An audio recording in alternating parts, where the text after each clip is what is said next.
This is the moment of our life.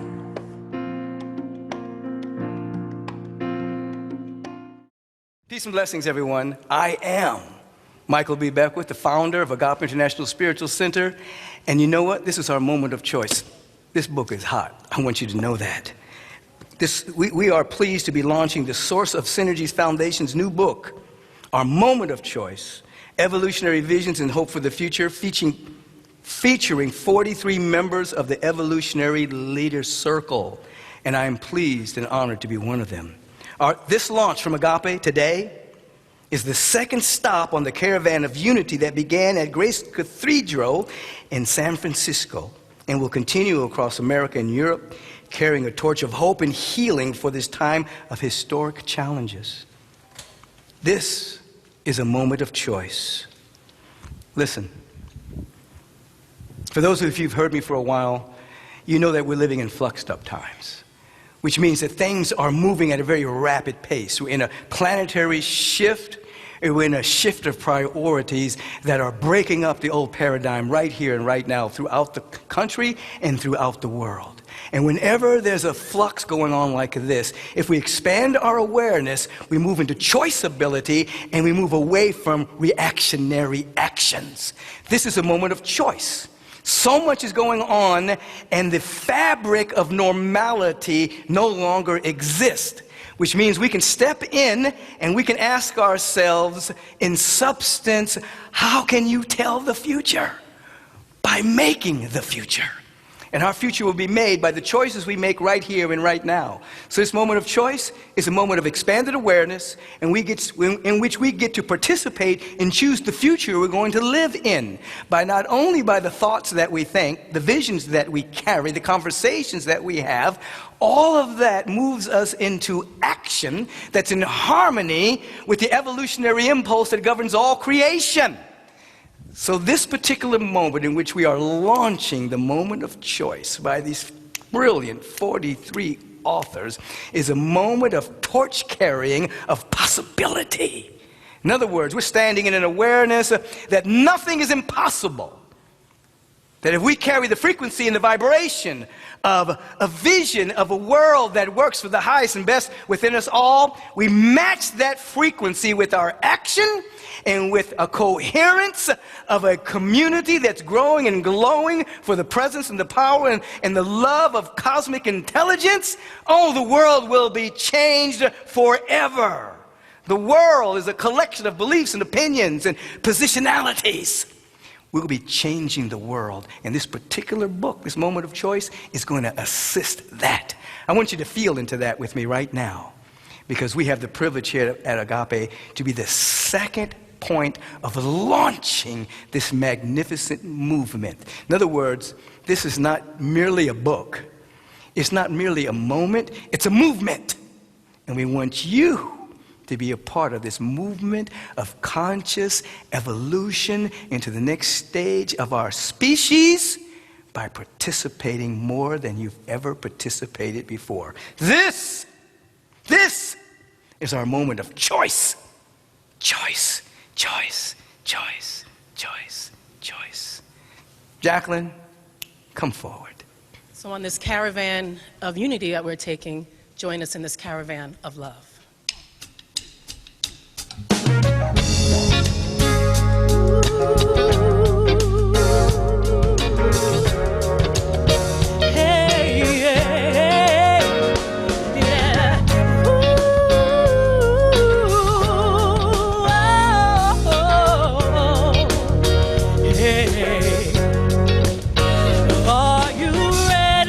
For the time of your life, it's time to stand up and fight. It's all right. Hand in hand, we'll take a caravan all across this land.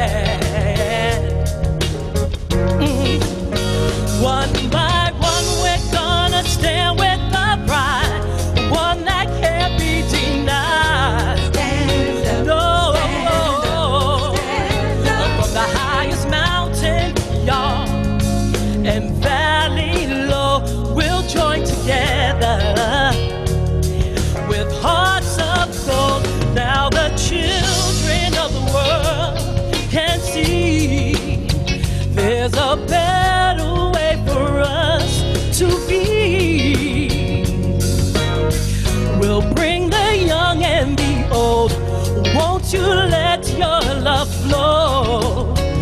from your heart. Everyone across this land, join the caravan of love. Stand up, stand up. Everybody take a stand. Join the caravan of love. Stand up. We'll be living in a world of peace, in a day where everyone is free. We'll bring the young and the old. Won't you let your love flow from your heart? Everyone,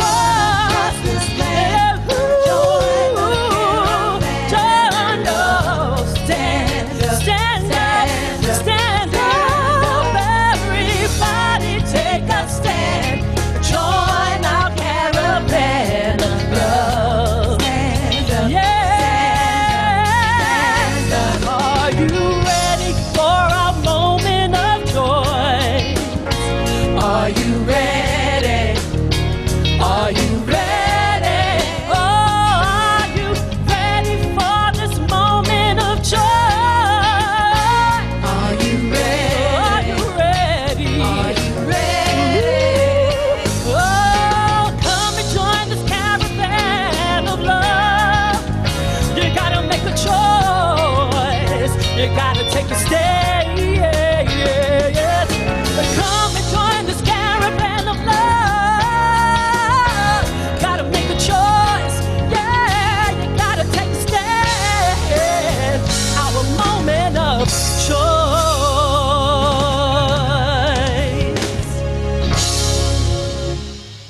That's Jacqueline Brown Benefield exhorting us to a moment of choice.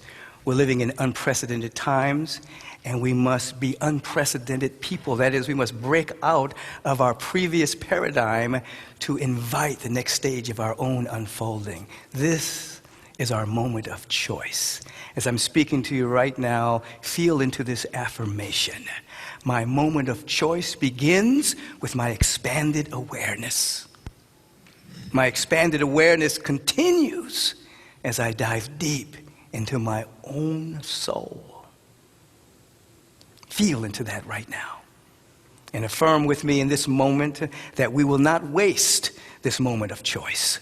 We will not waste this moment in which the normal is now dissolved into a totally flexible, pliable moment. We're not going to waste this time because we don't want anything to go back to normal. We want to go to the next stage of our unfolding by perfectly practicing vision, high conversation, affirmative prayer, life envisioning, study. And there is so much in this book that will carry you, that you will then carry the vision. And so we stand in this awareness.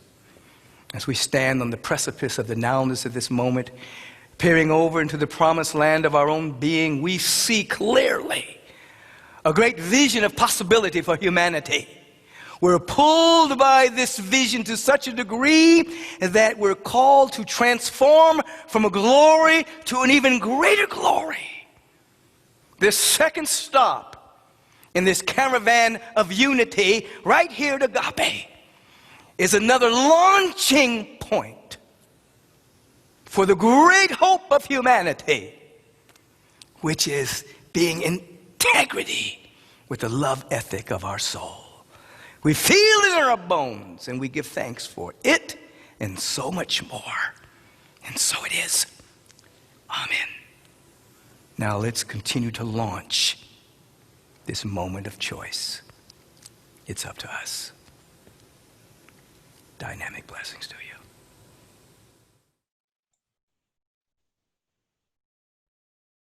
you. Woohoo! The one and only Reverend Michael Bernard Beckwith, coming to us from Agape International Spiritual Center. Stop number 2 on the Caravan of Unity on this very special day when we launch our moment of choice. It's an event it's a book, it's a movement, and everyone is welcome aboard. Everyone is part of this. I want to give a special thank you, first of all, to Jacqueline Brown Benefield for her fantastic rendition of Caravan of Love. Love and unity is what it's all about. And the Agape House Band and backup singers, how wonderful you are and how inspiring and uplifting and activating. Don't you feel activated? I know I do. And I want to thank everyone who is with us in this Zoom room today. So we have more than 20 members of the Evolutionary Leaders Circle who have contributed to this book, Our Moment of Choice, which was published by Beyond Words, Atria Books, an imprint of Simon & Schuster, and this is our very first day. And this book comes to you from the Source of Synergy Foundation. So we have with us evolutionary leaders who are part of this circle that is a project of the Source of Synergy Foundation. And we have many evolutionary leaders with us who contributed to the book and others who are waiting for volume 2, which we hope will come soon. And then we also have members of the board of directors of the Source of Synergy Foundation with us, and also our advisory board. And all of you are live with us on Zoom, as well as some amazing musicians that you will hear from later. And then we want to welcome everyone who's watching on Facebook Live and everyone who's part of the Caravan of Unity. So we are, as Reverend Michael said, we're stop number 2, Los Angeles, after the first stop, which happened on August 28th at Grace Cathedral in San Francisco, and will be continuing on across the United States. There's a parallel caravan in Europe that launched today, and this will be ongoing until we reach all the way to Peace Weekend, around the International Day of Peace, when the caravan will be in New York City, and then on to Washington, D.C. for September 28th. We'll have the close on the mall and with Unity of Washington, D.C. with our own Reverend Sylvia Sumter. So there's quite a road ahead. But today we're celebrating this very unique book. And to introduce the book to you, I would like to present a visionary among visionaries, the founder of the Source of Synergy Foundation, and also a contributor, a beautiful chapter, exciting chapter to the book, Our Moment of Choice, Diane Marie Williams. Thank you, Deborah, Reverend Michael Beckwith, Jacqueline, and Agape Band. Wow, what a spectacular opening. Thank you so much. So on behalf of the Source of Synergy Foundation, I would like to welcome everyone to today's program. Thank you so much for being here today to celebrate the launch of our new book, Our Moment of Choice, Evolutionary Visions and Hope for the Future. That includes 43 amazing contributing authors from our Evolutionary Leaders Circle, and as Deborah said, published by Beyond Words, Atria Books, an imprint of Simon & Schuster. And our deep gratitude goes out to everyone that has brought to life this book, today's program, and this movement, too numerous to name, but know that we honor and appreciate each and every one of you. And it's a true blessing to have the book's amazing editors, Bob Atkinson, Kurt Johnson, and Deborah Moldow, and more than half of the contributing authors with us today. Thank you so much for donating your inspiring chapters to support this movement and for infusing our moment of choice with your wisdom, light, and commitment to the greater good. We are deeply grateful. And we're also grateful to our amazing and awesome book advisor, the inspiration behind the title, Our Moment of Choice, Greg Braden, who will be joining us soon. Also here to celebrate this launch are 3 phenomenal musicians, Kristen Hoffman, Pato Batan, and Antoinette Roosdaughter Hall. And to all of you tuning in, thank you for being part of a movement made up of millions of people around the globe that are seizing this moment of choice and becoming an unstoppable force field of love, light, healing, and hope for the future. And we're very excited that today's program, as Michael and Deborah said, is the second stop on the Caravan of Unity that is creating waves of hope, unity, and inspiration across the world. We dedicate this program and our wider efforts to all those that are suffering in the world. Know that you have a community that cares, and we are linking with you through our hearts and prayers. So friends, we have arrived at our moment of choice. There has never been a more urgent moment for humanity to come together. We know that what we as humanity does at this moment in time will determine the destiny of not only our species, but countless others on planet Earth. So let's just take a moment to truly feel the responsibility of that. So in order to usher in the new, we need to have full and complete confidence in ourselves and others that we can do this because it's totally achievable.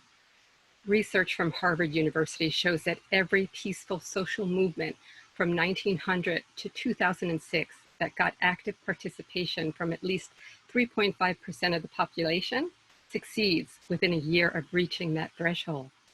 So couple that with the Maharishi effect that shows when only the square root of 1% of the population comes together and achieves inner peace and coherence through the practice of meditation, that this coherent has a measurable influence on the quality of life of that population.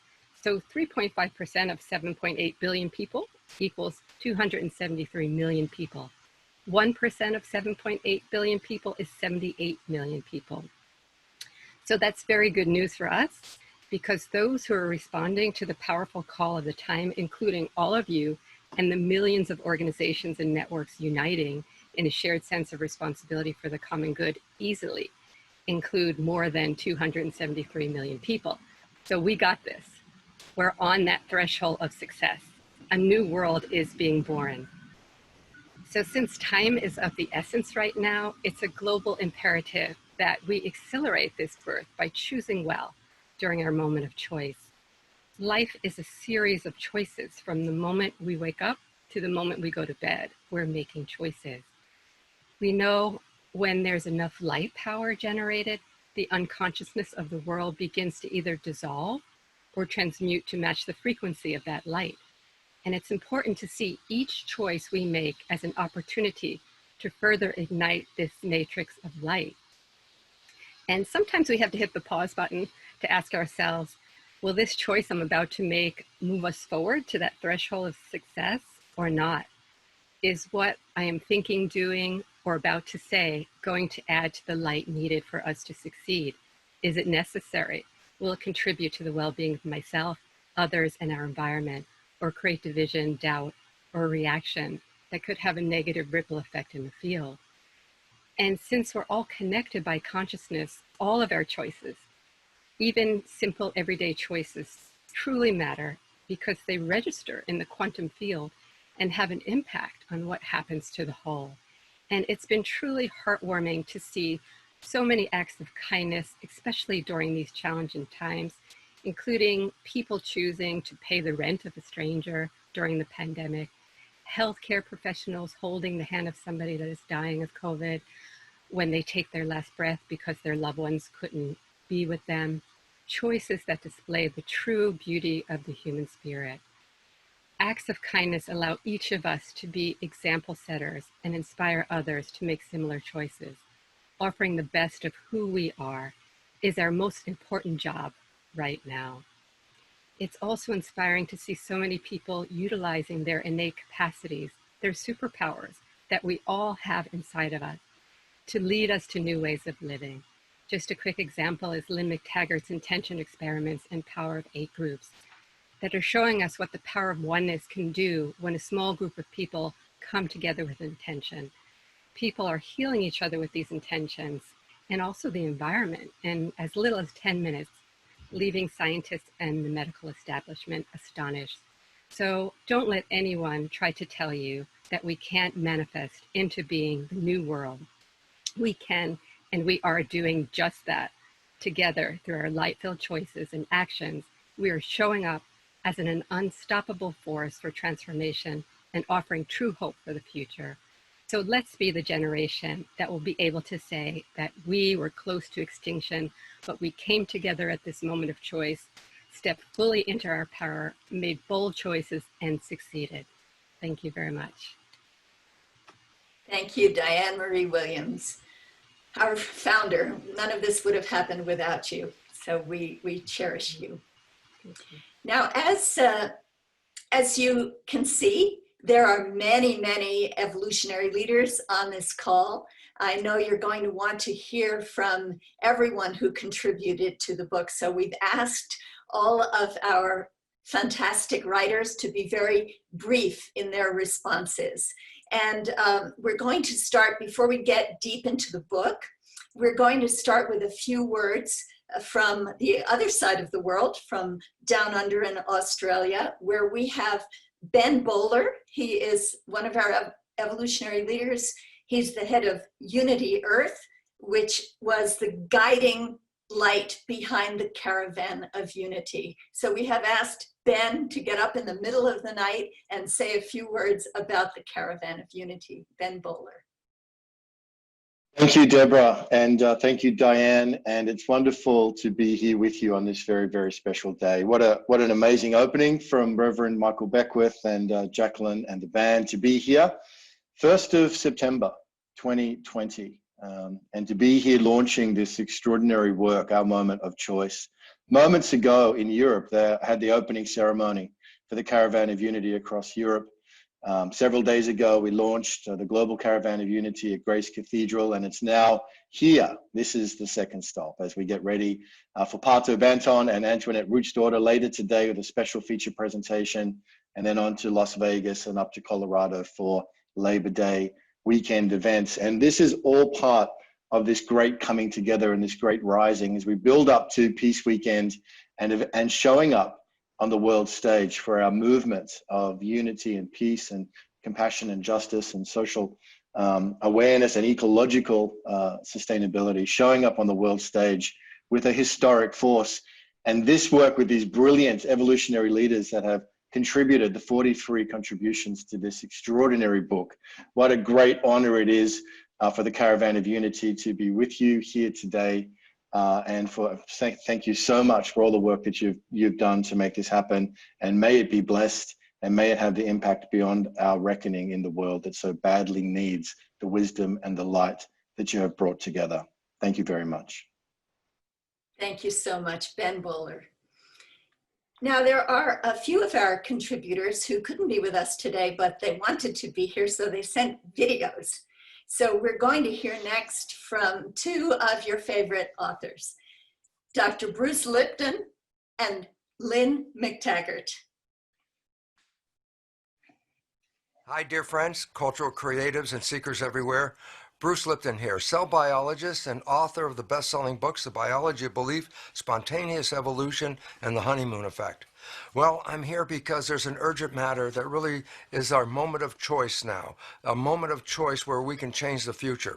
Why is this so important at this moment? And the answer is profoundly simple.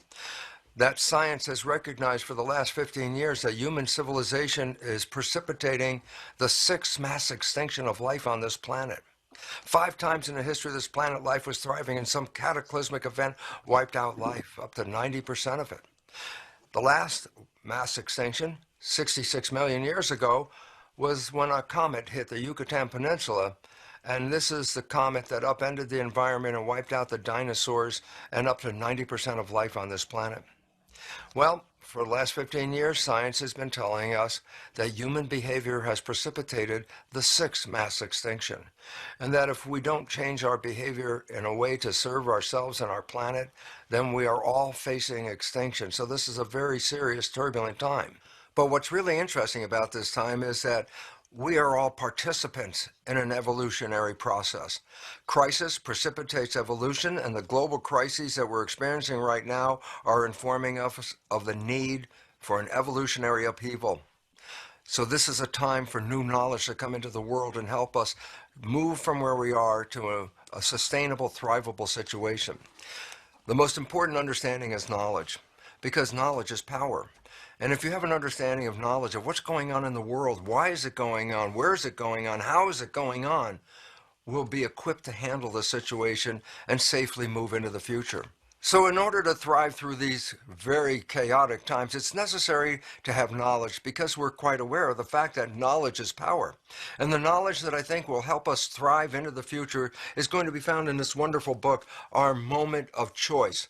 This is a compendium of many different philosophers, research scientists, economists, religious leaders, all giving us information about what's going on in the world, why we're experiencing this chaos, and how we can safely and effectively move into the future. In order to do this, all of us are participants in this process. So, I really highly suggest, to be very effective to save your family and your community, is to look into this book, Our Moment of Choice, and read why and what and where our evolution is happening right now. This is a ticket to our future. Please invest in this very important book with knowledge that will help us not just survive, but thrive into the future. The information about this book is available below. Thank you for listening to this message. Hi, my name is Lynn McTaggart. This is our moment of choice. And the reason is that we're facing an unprecedented crisis in every aspect of our lives. We're facing the ending of the story of who we are and how we're supposed to live.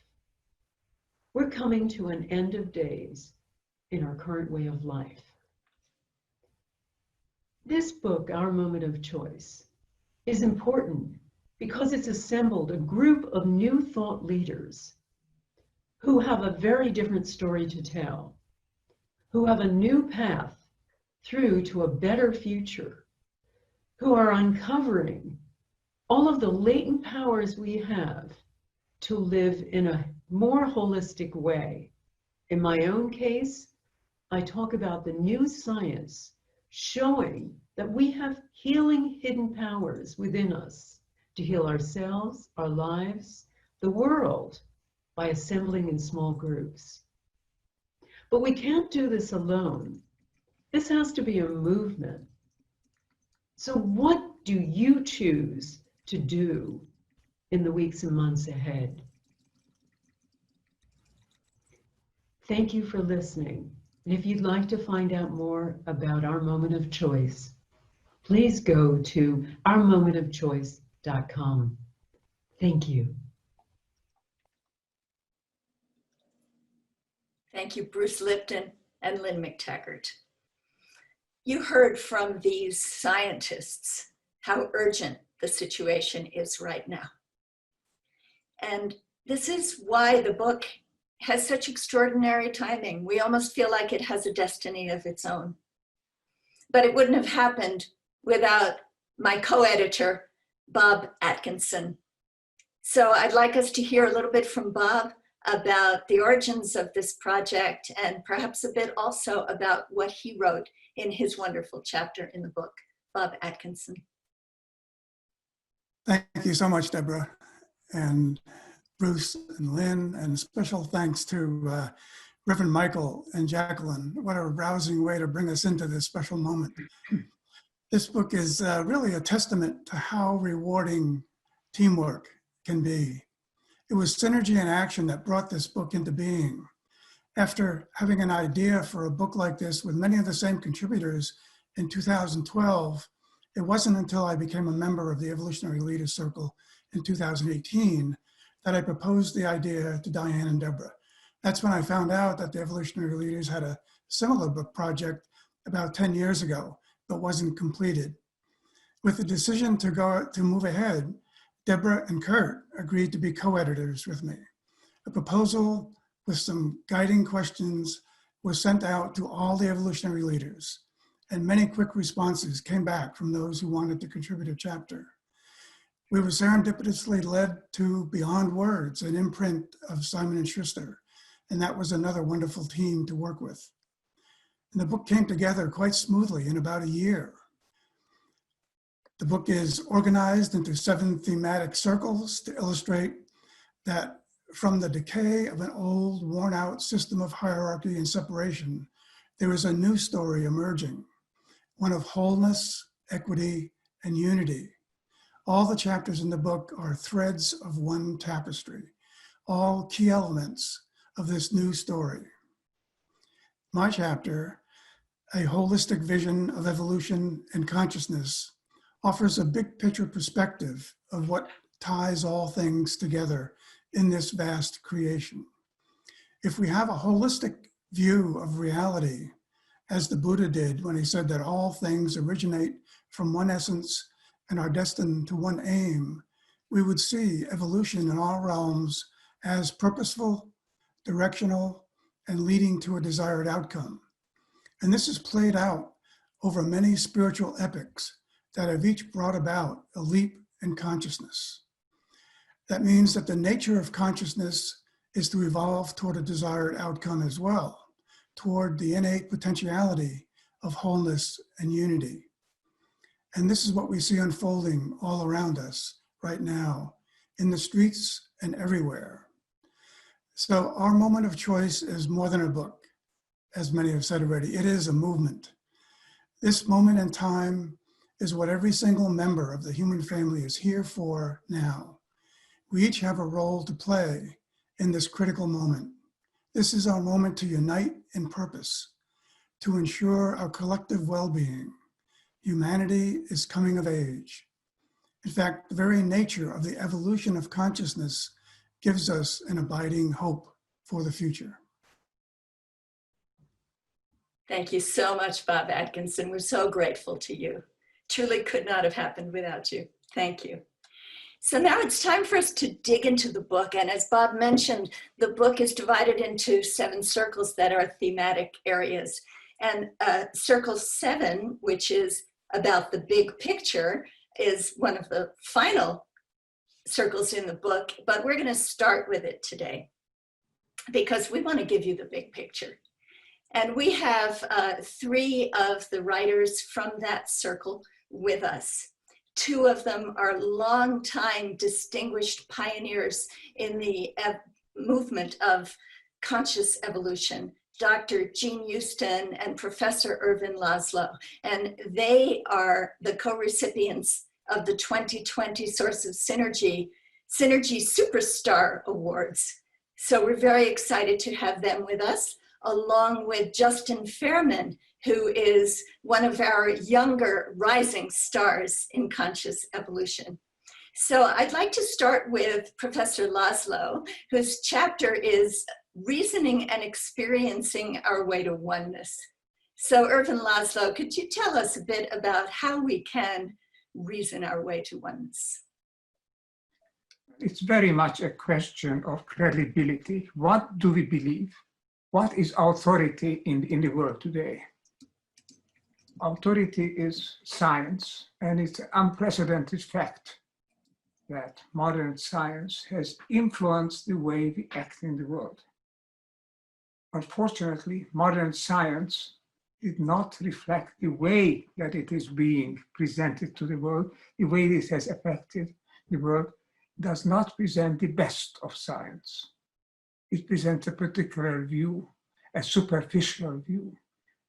Modern science is influenced more than anything else by the Newtonian, Darwinian, and to some extent also the Freudian view. And these views lead to a kind of a world where competition is primer, where the world itself is immaterial, is undirected, indifferent, I want to say. It's just a passive field of particles moving about in space and time without any purpose and deeper meaning for that. All of this random interaction somehow gives rise to the world. This was mainstream science's main program and belief system. And this justified acting as though the world around us doesn't have consciousness, as though we are not owing to recognize it as being part of us. It's just a passive background to us. We can do with it what we want. It has justified our competing, because in this world, according to the Darwinian interpretation, only the fittest survives. And all of this is finally motivated by a self-centered drive, which in the Freudian sense is a libido. And all what we do are basically a strong system oriented by these inner drives that we cannot master. our world became a power-hungry world of creating ever more competition for power, for money, for greater power and influence over each other and over nature. And this world is created an inequitable, dangerously undisbalanced situation on this planet. This book tries, and I think that's so successfully, bring in evidence that this interpretation of science, this credibility on which the Western world has been basing its actions, is not the true one. It's not the right. It's not the world as it is. There we now have system sciences. We have the quantum sciences. We have quantum biology, quantum consciousness research. We have all of the new evidence coming forth that we are an interconnected, highly directed whole, not a passive one, not a mechanistic one. So the time has come to shift over. Let me just end by this, noting this. Some of us have been talking about this for 20 years. And what I hear today, for example, is very much repeating, reinforcing what I've been saying all this time. And it's a joyful moment for me and for my colleagues who have been trying to pioneer this new paradigm. Even the very notion of a paradigm, before it was just applied to physics, to a paradigm shift from Newtonian to Einsteinian physics. Now it turns out that all of paradigm is applying to everything. They're all based on paradigmatic thinking and acting. And that paradigm that we are basing our confidence on, our credibility, is obsolete. It's a false paradigm. So the time has come to recognize there is a better science, a more credible truth about what the world is like. And most of all, that truth is in us. We can discover it. Rationality through science is one way. Experiencing the world, that's through us. That's even more convincing, more cogent way. Because when we go back into ourselves, even if for a few moments a day, we recognize that we are people, we are beings who are part of a larger whole. Being part of a larger whole is part of the religious experience, typical of the religious experience. William James said that. But this experience now is coming through everywhere because this pandemic, this crisis, this global shift is forcing us to go into ourselves, to search for what we are, to search for our roots, for our source. This reconnection to the source that I've been expounding recently, I think has become an imperial necessity, an absolute necessity in the world. We can experience the oneness. It's in us. It's in every cell of our body. It's on every community of life on Earth. It's on every galaxy. We can experience it. And this book, I think, is a way showing the way as a sign to show how we can experience our oneness. The expression of that is the term love, unconditional love. That's the experience that explains the oneness, the love that we feel. The love is in us, the love is in the world. This world could not exist without the attraction of the positron, of the neutron and the electron, forming atoms, forming molecules, forming cells, forming life, webs of life, forming entire galactic systems. This is a directed world. That's the true science, the new science, and the very old science at the same time. It's an age-old insight.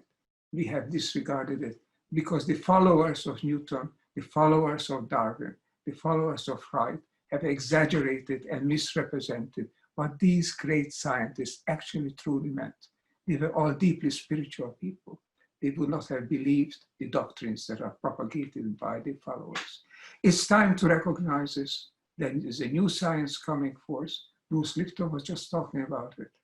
This is a new science of wholeness, of oneness. It's the way forward. and it's in us. Let's discover it. This book helps us to do so. Thank you so much, Irvin Laszlo. It's so beautiful to see your life work coming into fruition.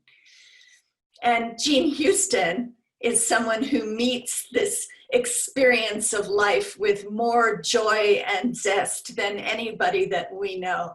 So Jean Houston, can you tell us a little bit about the way of the social artist?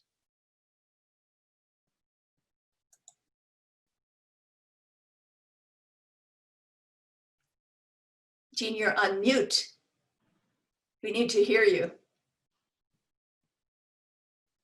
I think it has been expressed so beautifully by Irvin and everything that has happened that I'd like to put it in a poem and then very briefly in an experience. The poem is by Christopher Fry, and it goes, "The human heart can go to the lengths of God. Dark and cold we may be, but this is no winter now. The frozen misery of centuries cracks, breaks, begins to move. The thunder is the thunder of the flood, the flow, the upstart spring. Thank God our time is now, when wrong comes up to meet us everywhere, never to leave us till we take the longest stride of soul folk ever took. Affairs are now soul-sized. The enterprise is exploration into God. What are we waiting for? What are we making for? It takes so many thousand years to wake. But shall we wake for pity's sake? And with those lines, I was thinking of what can I offer that is an algorithm of this love that is bringing the world, the soul, back together again. And here's a little brief exercise. If you put your hand over your heart, the human heart can go to the lengths of God. Let's travel those lengths. And close your eyes, and I'd like you to think of two people anywhere in the world, they might be here, with whom you can share this lovingness, this connection. Feel the great interconnectivity between you and these two people. And the algorithm of love says that this love then, it generates even more love, so that these two people are thinking of two more people, and they have two more people, and they have two more, until everyone in this world is interconnected with this algorithm of love. But it's not just people, it's creatures, it's beings. Think of two creatures, two beings, two animals.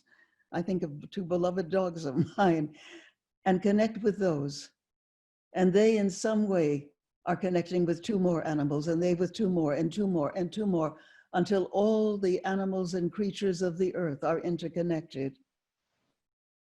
And then think of two living, greening plants, things who beingness from nature, and send your lovingness to them, and let them send the lovingness to two more creatures, two more plants, vegetations, living greenness, and they to two more, two more, two more. And now all living beings are interconnected. And now send all of this beingness to the planet herself, and she connects with two more planets, and two more, and two more, and two more, and they to two suns, and two suns, and two more. And now all beingness in this universe is connected, and all connected to the mind and soul and heart of God, or whatever you choose to call to being itself, to the life force that moves the sun and all the spheres. And from the mind and heart of God, through all this interconnection that you have established, and into your own heart, and from your heart through all living beings, and the mind of heart and God back to you, and you to the lengths of God, and the lengths of God through everything, everything, all things, all beingness to you. For you have lived out that great knowing, the human heart, and go to the lengths of God. Thank you. Thank you, Jean Houston, for that powerful experience of cosmic love. Thank you. Justin Fairman These are big footsteps that you follow in, but you are amazing in your own right. And your chapter is about evolving our culture from breakdown to breakthrough. And I'm sure everybody wants to know how we're going to do that. Justin Fairman. Yeah, thanks, Deborah. It's an honor to stand on the shoulder of giants. And so we live at a really interesting and unique time in human history where we're faced with an extraordinary amount of hypercomplexity. And this is being exacerbated by, the rise of technology and globalization. And it's created a situation where it's very hard, almost impossible for any one person to understand the depth and nuance of all the interconnected systems on the planet and in human culture and human society. And obviously our culture and society, as many have pointed out today, is in some ways very broken and is having a lot of negative effects on the environment. And so something needs to change. And the way that we've been going about living and operating as a culture obviously is not working. And so we have to upshift into a new way of behaving, of interacting, of thinking and operating in order to save ourselves from ourselves. And so in the chapter that I wrote, I outlined what I believe to be are the three most important keys to doing that. And these are what I call meta strategies or first principle based operating principles that we can collectively embrace and start to live by, that will actually have the effect of shifting us out of the current situation that we're in and into what I call an enlightened future. And so, in order to come up with these strategies, we have to really look at the one and only system that works on the scale of a planet or even a universe that can produce symbiosis and flow and prosperity and abundance and all the things that we're trying to create here on the planet. And that's nature itself. So by trying to understand and mimic the first principles of nature, we're able to have the same outcomes that it produces, which is what I just spoke about. And so, after deep thought and study for many years, I believe that those three core principles are: one, sorting for deep symbiosis and self-healing. So if we look at nature, nature is always looking to create symbiosis. It's creating interconnected systems where everything thrives and that everything has the resources that it needs. And it also has the ability to, self-heal itself if things are not working properly. And so by using that as a design constraint for our laws, for our businesses, for our communities, for anything that we're creating, if we can look to create symbiosis and self-healing through that system or through whatever it is that we're focusing on, we'll be in alignment with one of these first principles of nature that's been able to produce thriving at a universal scale for billions of years. The second key thing, I believe, is intuition. And intuition is really the universal language. Without humans, everything runs on intuition. Humans have a strong bias towards logic and reason for a lot of different reasons itself. But nevertheless, when you take humans out of the picture, nature runs on intuition. This is the operating system. This is the language of nature itself, of the universe. And this is a big part of how this grand symbiosis is created. And when we begin to operate from that same frame, from intuition itself, the same kind of effects begin to happen naturally in a highly leveraged way across all of the different aspects of humanity. And then finally, the last thing is embodying purpose. And everything in nature, everything in reality has a purpose, but humans oftentimes forget what their purpose is, or haven't put the time in to discover what it is. But purpose is a key aspect of birthing genius. And as we know from observing nature, each piece plays an integral part in the whole. And each piece has a unique purpose that serves everything else and serves the stability of the whole system. And so when we figure out what our individual purposes are and begin to embody those consistently, we begin to fill that unique piece that only we can fill in human culture that, again, creates this larger symbiosis and holistic abundance and thriving that we're looking for. So these three things, when applied at scale, have the power to transform our society and do it in a way where we don't need to focus on all of the little details, but we can rest in the fact knowing that what we're doing in every moment is being an integral piece of the change that we want to see. So that's what my chapter is about. And there's more details in how we can go about doing that successfully in it. And thank you so much for this opportunity to share with everyone. Thank you, Justin Fairman. I'm sure everybody's going to want to learn more about this from you. And I love the way you talk about purpose bringing forth people's genius. Our next guest is also one of our younger evolutionary leaders, Shilpa Jain, and she has been empowering youth all over the world through her organization, Yes. And she's also written a chapter in the book about her technology of jamming, which enables cultivating connection, community collaboration, and co-liberation. I give you Shilpa Jain. Thank you so much, Deborah, and what a beautiful group of people to be a part of. I'm so honored. Yes, I'll talk a little bit about jamming and then actually invite all of you into a little bit of an experience of it. Jamming really comes from the spirit of a musician's jam, the idea that each and every one of us, just as these speakers have been sharing, has a genius, has a gift, and also has questions, has struggles and doubts. And yet when we bring those things together and begin to listen to each other and attune our creation songs with one another, attune our beingness with one another, and really work through and be present to the kinds of conflicts that we're facing. And we're able to generate something that is that symbiotic whole, that is that reflection of interdependence and wholeness that we're seeking in the world. And I think the key here is, how do we work with conflict? Because conflicts exist, and conflicts are not bad. The fear of our conflicts sometimes is what keeps us apart, and also keeps us from being able to build the connections that we seek. And so a question that's very alive for me, and that I share also in the book, is around how do we build bridges in each moment instead of walls? And every single moment is a moment of choice around that. Do you want to build a bridge? Do you want to build a wall? And what does it take inside of you and inside of me to actually seek out that bridge instead of the wall? How do I need to slow down?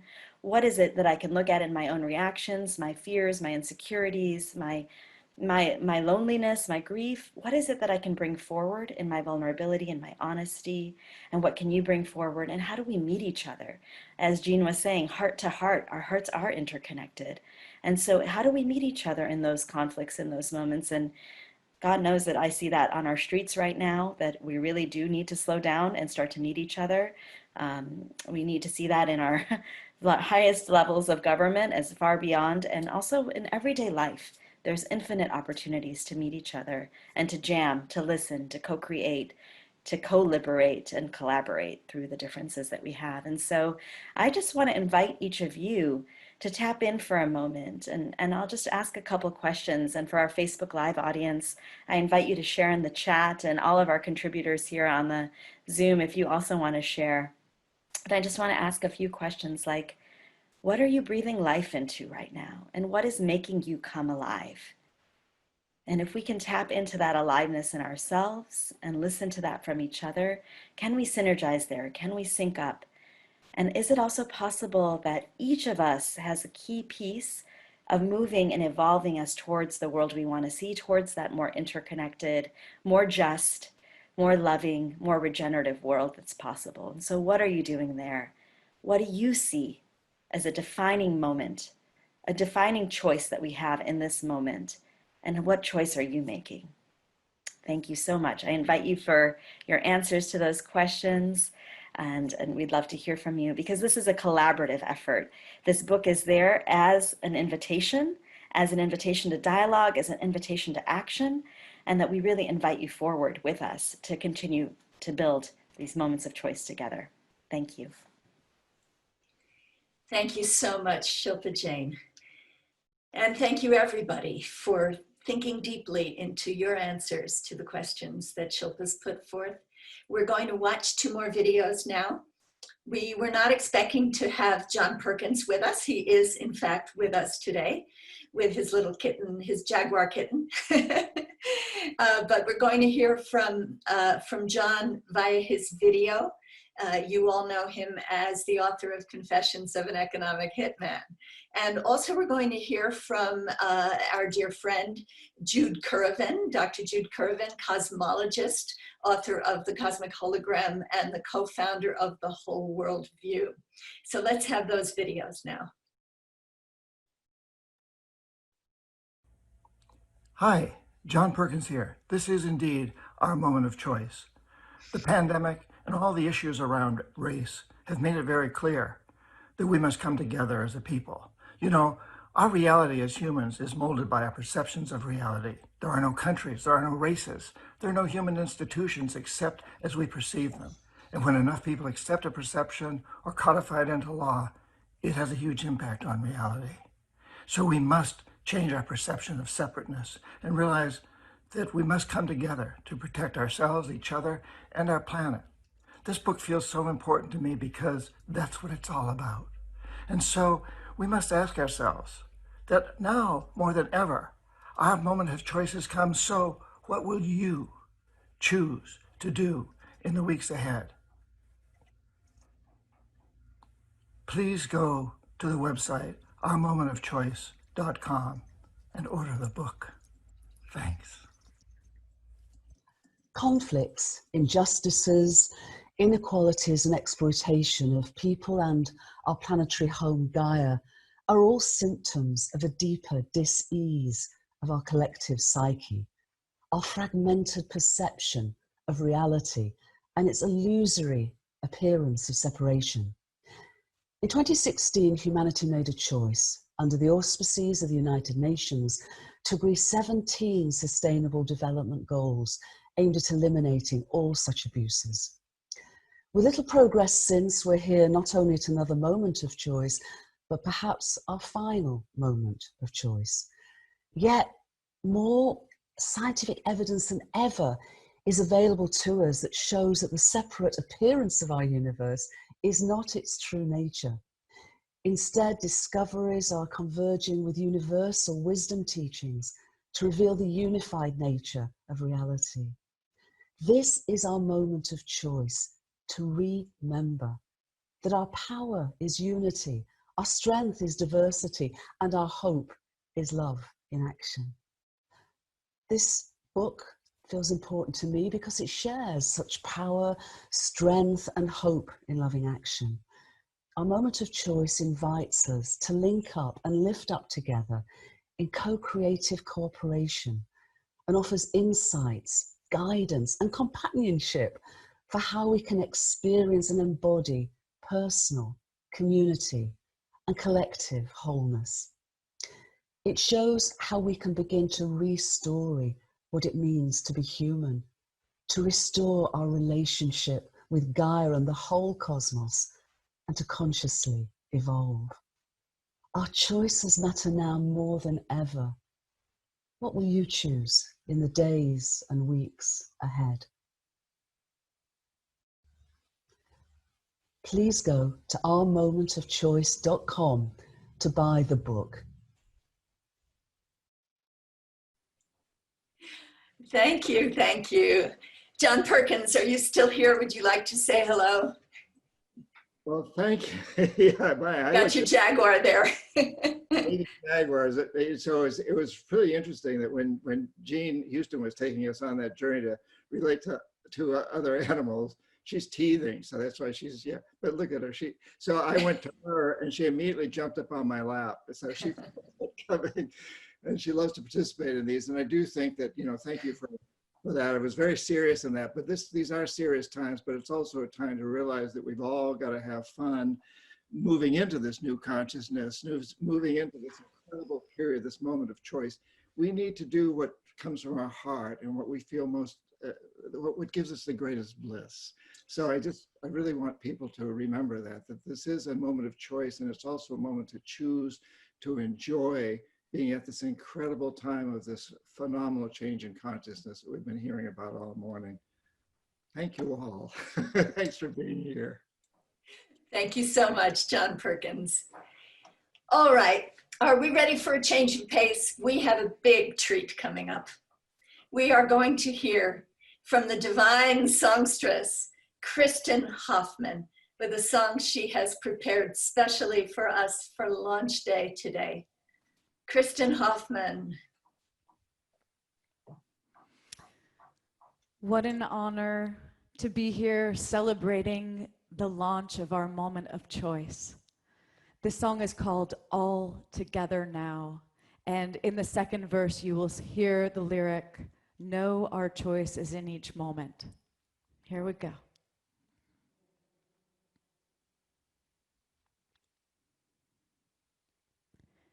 Let's sing it out all together now. Let's raise our voices high. 'Cause no other time is a better time than now. This is the moment of our life.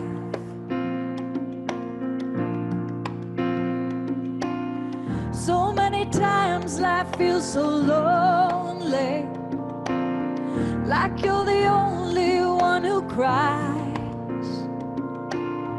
And then the tears, they try to come on in and paint you cloudy skies. So open up and let the sun shine. Oh, I know you're not alone. We've all felt the weight of a heavy mind, but it's time now to let go. Let's sing it out all together now.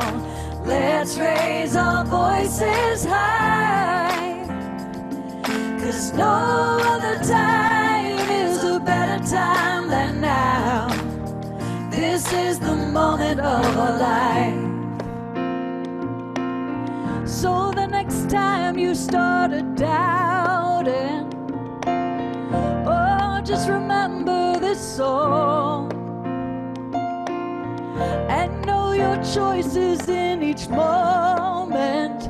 You can start to sing along. Sing it out. Let's sing it out all together now. Let's raise our voices high. 'Cause no other time is a better time than now. This is the moment of our life. We can learn to shine. Yes, we can now. Just like one bright light. Oh, yeah. Let's sing it out all together now. Let's raise our voices high. 'Cause no other time is a better time than now. This is the moment of our life. Yes, it is now. Let's sing it out all together now. Let's raise our voices high. Sing it out. Is a better time than now. This is the moment of our life. This is the moment of our life. Yes, it is now. This is the moment of our life. Woohoo! The glorious Kristen Hoffman. Thank you so much. And I want to share that I have a new choral arrangement of this song. So if there are any people listening who have a choir or a chorus, please just reach out. I would be happy to share the choral arrangement with you. And how can they find you, Kristen? KristenHoffman.com. It's KristenHoffmann.com. I invite you to sing all together now in your family and in your chorus and in your choir. Thank you. Celebrating this amazing book release. Such a great day. Thank you, Kristen. Such a great contribution to our day and to our lunch. Now we're going to dive back into the book, into another circle, into circle 4, which is about healing ourselves and the planet. Couldn't be more urgent. And we have 3 contributors, fantastic people with fantastic work. We have Lori Layden, who is busy healing trauma all over the world and also following school shootings and the tragedies that most of us want to look away from. And we also have Joan Borisenko, who is a well-known pioneer in integrative medicine and the mind-body connection, and her husband, the brilliant educator, Gordon DeVaron. So let's hear first from Lori Layden a little bit about how we heal ourselves, our children, and our world. Thank you, Deborah, and thank you everyone for joining us today. As a humanitarian and a trauma healing expert, as Deborah mentioned, I work in Rwanda with orphan genocide survivors. I work in Australia with Aboriginal and refugee communities, as well as post-school shooting environments. And that's why I see that healing unresolved traumas is perhaps one of the greatest challenges of our time, as well as one of the greatest opportunities.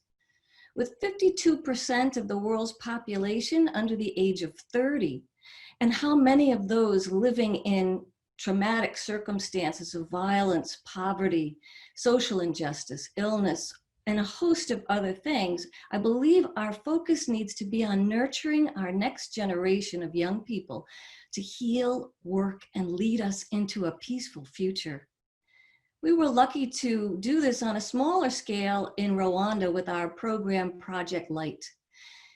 And from this work, I've been blessed to see the miracles that are possible from tragedy, when people can heal their traumas and open their hearts to peace in their hearts.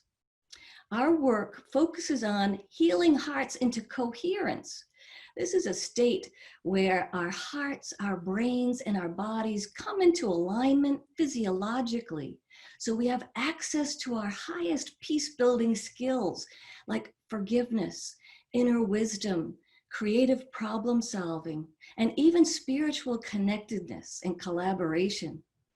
And the truth is that we have the technologies and the innovative therapies like EFT tapping, the GRACE process, and Project Light to nurture heart-centered peace builders worldwide. My vision is to establish Project Light centers around the world where young people have the opportunity to heal their traumas, engage in economically sustainable work, and lead us into a peaceful future as heart-centered leaders. It's really a movement where we can build an army of peace builders, including parents, educators, mental health professionals, and all those supporting young people to dedicate themselves to becoming peace builders from the inside out. Now, can you imagine what's possible from this place?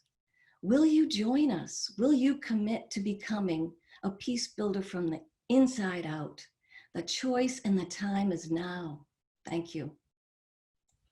Oh, beautiful, Lori. What an invitation. Let's be that army of peace builders. What could make for a better world than that? And won't that be helpful in creating the noble future that Gordon DeVaron and Joan Borisenko talk about in their chapter about becoming fully human? Gordon and Joan, why don't you tell us a little bit about how we do that? You will need to unmute. Okay.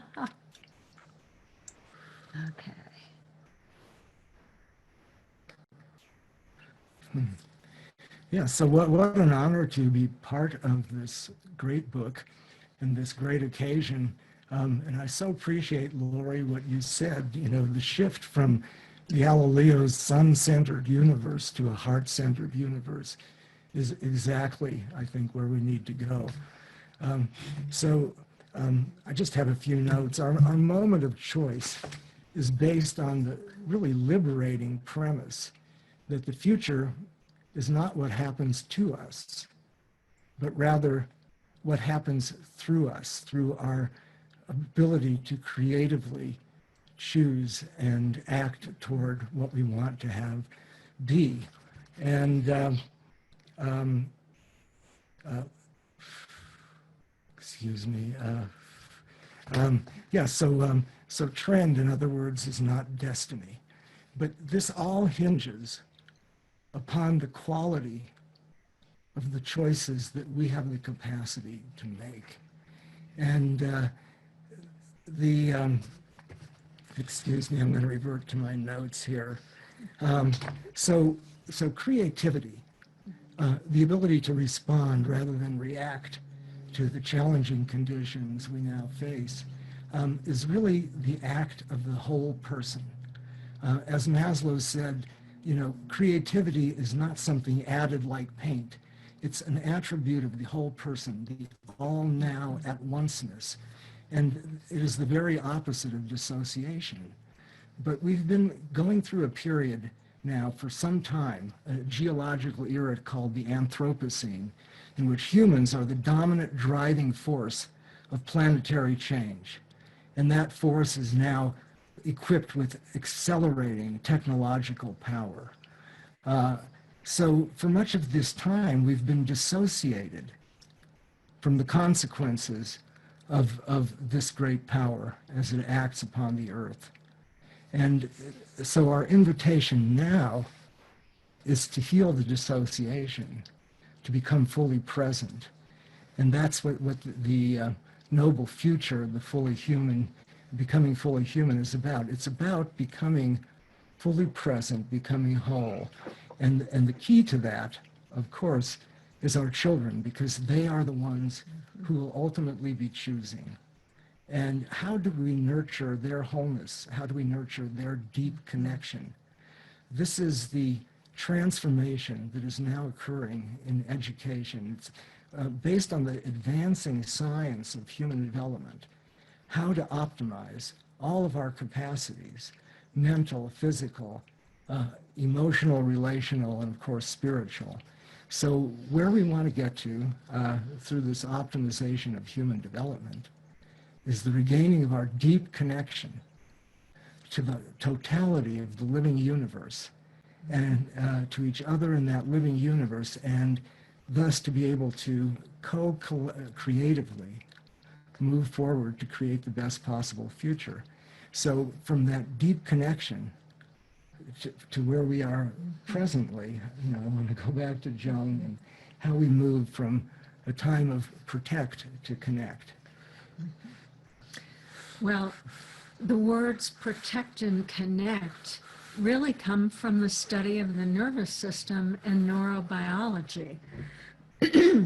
And what happens when kids grow up in poverty, when there's neglect, when there's inequality, when there's violence in the home or trauma? That makes a brain that's looking for negativity and wants to protect itself. And that's what happens when we live in fear. So the foundation, I think, of our kids making healthy choices that can bring forth a new world is to nurture connecting rather than protecting. And there's such good evidence for all of this. Roughly 51% of the children in the United States have some degree of trauma, what's called adverse childhood experiences. And yet, if you go into a school, preschool, early grades, all grades, and teach a little bit of social and emotional intelligence and mindfulness. And by the way, there are curriculums available so the teachers can learn this as they're teaching their students. What happens is the brains of kids who've had trauma at home and less advantages begin to catch up with the brains of kids who are advantaged. It takes very little to do that. So all of us have got to have some activity in the front of our brains our prefrontal cortex that allows us to envision, to set goals, to make choices, and to get where we're going. And we need to nurture those brains and hearts of our kids so that they can connect, make peace, make great choices, and not be stuck in themselves. So this is why I just kind of came in as an also on Gordon's beautiful chapter, but it's so important. Well, and I would just like to add something that was important to that chapter, and that is the dissociation we've experienced throughout the Anthropocene. We are also, according to Yuval Harari and many people, in danger of really losing our sovereignty, our capacity to choose the future through the acceleration of artificial intelligence, which Yuval Harari, the Israeli historian, calls the new tyranny. As choices are being increasingly made by algorithms based on mass data, and our collective actions continue to be something that doesn't represent what in our hearts we know is really important to harmonize in this universe. So Harari says for every dollar and every minute we spend on developing artificial intelligence, we need to spend $1 and a minute developing human consciousness, and especially our wisdom and compassion.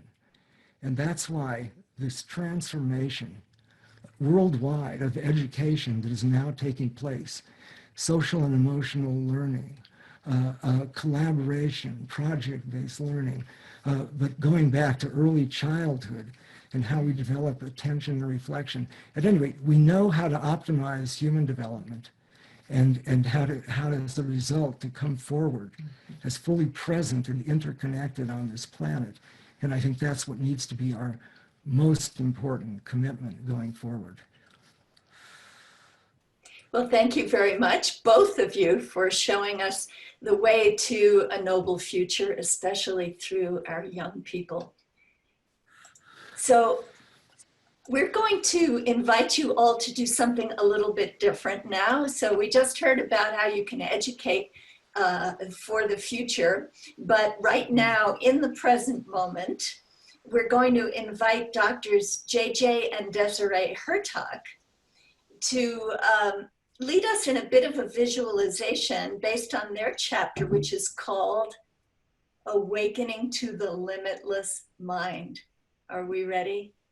Dr. JJ Hertog and Dr. Desiree Hertog. Yes, we are joyous to be with all of you here. And as this wonderful picture shows us on the top of the book, we are part of an infinite arrangement as we see our beautiful blue-green planet, Mother Earth, in the center of this mandala, with each of us reaching together. Let us visualize also a great heart of humanity being open through our synergy, through our symphonic consciousness being raised on high, connecting with all cultures and all humanity, and being that divine spark. And so let us realize that consciousness is the highest essence of who we truly are. And let us look at the thoughts that our brain filters within us. Every moment is our moment of choice to choose the thoughts of the love, to choose the thoughts of light, to hold hands, as you see in the cover of the book, with one another, with greater love, with greater understanding, and with greater wisdom. Hold the planet also within our arms and visualize the higher light energy transforming all people's hearts and minds to a greater power of peace, a greater power of love. And we have come together as a fellowship of light, the avant-garde of the future, to connect the power of the infinite mind with the global mind and ultimately with the cosmic mind. We visualize in meditation, prayer, and reflection that the greater harmony, the greater love, the greater awareness must now come into this age of divine spirit. And as we share with the peoples throughout the world those who are suffering in conflict in South Sudan, those who are suffering in hospitals throughout the world with the COVID. Let us understand also the privilege of having the corona of the crown of glory, the Kether Kadmos, as it is also called by the prophets. Let us be this beacon of light. Let us be this connecting mandala of all hearts, minds, and spirits, as we realize the greatest scientific breakthrough since the splitting of the atom has been the non-locality of consciousness. And so let us take a minute to feel that love. You have to raise your hands to receive it and receive our moment of choice, to receive the love, to receive the light, to receive divine energy from the cosmos, from the universal mind, and from the infinite power that wishes all of us to come together as a global humanity. Let our moments of choice be the dance of the heart, be the song of the soul, be the unity of humanity throughout this world as we prepare to be cosmic citizens with those from the cosmic cultures of the infinite way, the infinite mind, and the infinite spirit, all brought together through this magnificent statement. Our moment of choice is also a moment of being cosmic citizens in the book of eternity. We thank you. And so we are blessed. And we are blessed to have you two with us and your beautiful chapter in the book, Our Moment of Choice. Thank you so much, JJ and Desiree Hertuck. Now that we've journeyed into our limitless mind, some of you may be wondering, well, what really are the practical steps that we can take to move into this new paradigm together and to make it real here on planet Earth? So we're going to hear from some of our contributors to Circle 3, which is about conscious enterprise and social change. We have 3 contributors: Steve Farrell, who is the Worldwide Executive Director of Humanities Team, and David Gershon of the Empowerment Institute. Some of you may be taking his Jedi training. And Gino Pastori-Ing, who's been training and empowering young people in the Oakland area. And they've all contributed to this circle, which is really about how to put our hands and feet to work to make all of this come into manifestation. So let's hear from Steve Farrell about the dawn of a conscious business movement.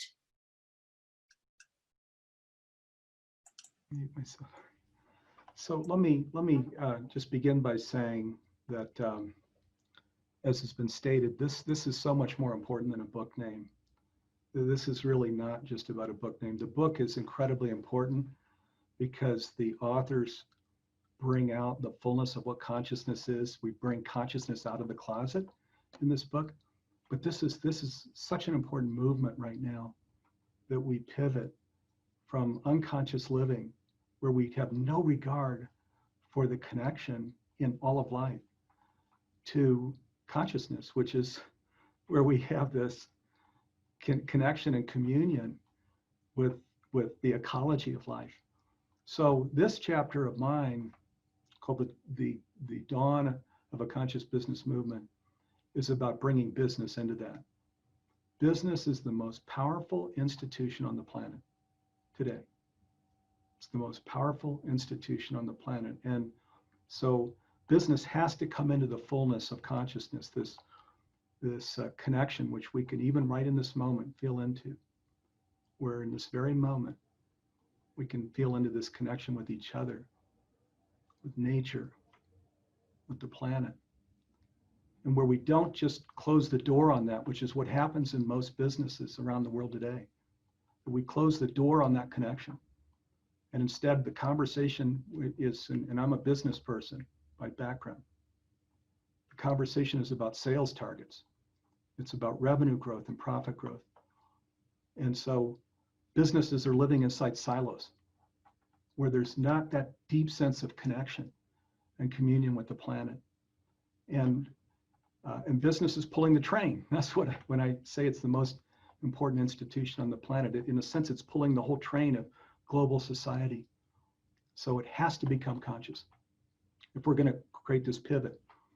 And we're going to move beyond this existential crisis into a sustainable planet, into flourishing on the planet. And it's so simple.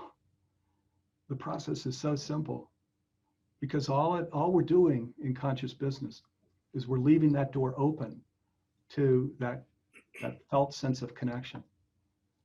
And we're bringing that felt sense of connection into our collaboration and decision making so that we're creating products and services that nurture families and that nurture communities and that nurture the world.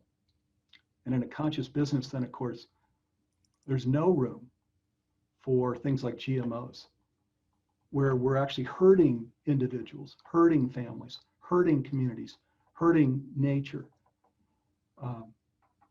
Now, there's one other dimension to this as well, which is the bigger dimension if we're not business people ourselves, and that's us as conscious consumers, where we have the power of our pocketbook, and where we put the power of our pocketbook behind conscious brands that are supporting the well-being of communities and of the world.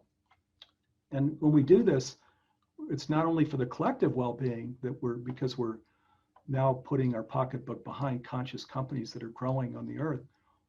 Of course, conscious brands mean healthy brands. So we're not ending up in these places of obesity and other things where we're eating or drinking unconscious kinds of products. So these are the two things that as consumers, we put the power of our pocketbook behind conscious brands, and as business people, we leave the door open to our connection, our communion with each other, with Gaia, and if we want to bring in spiritual terms, with the divine.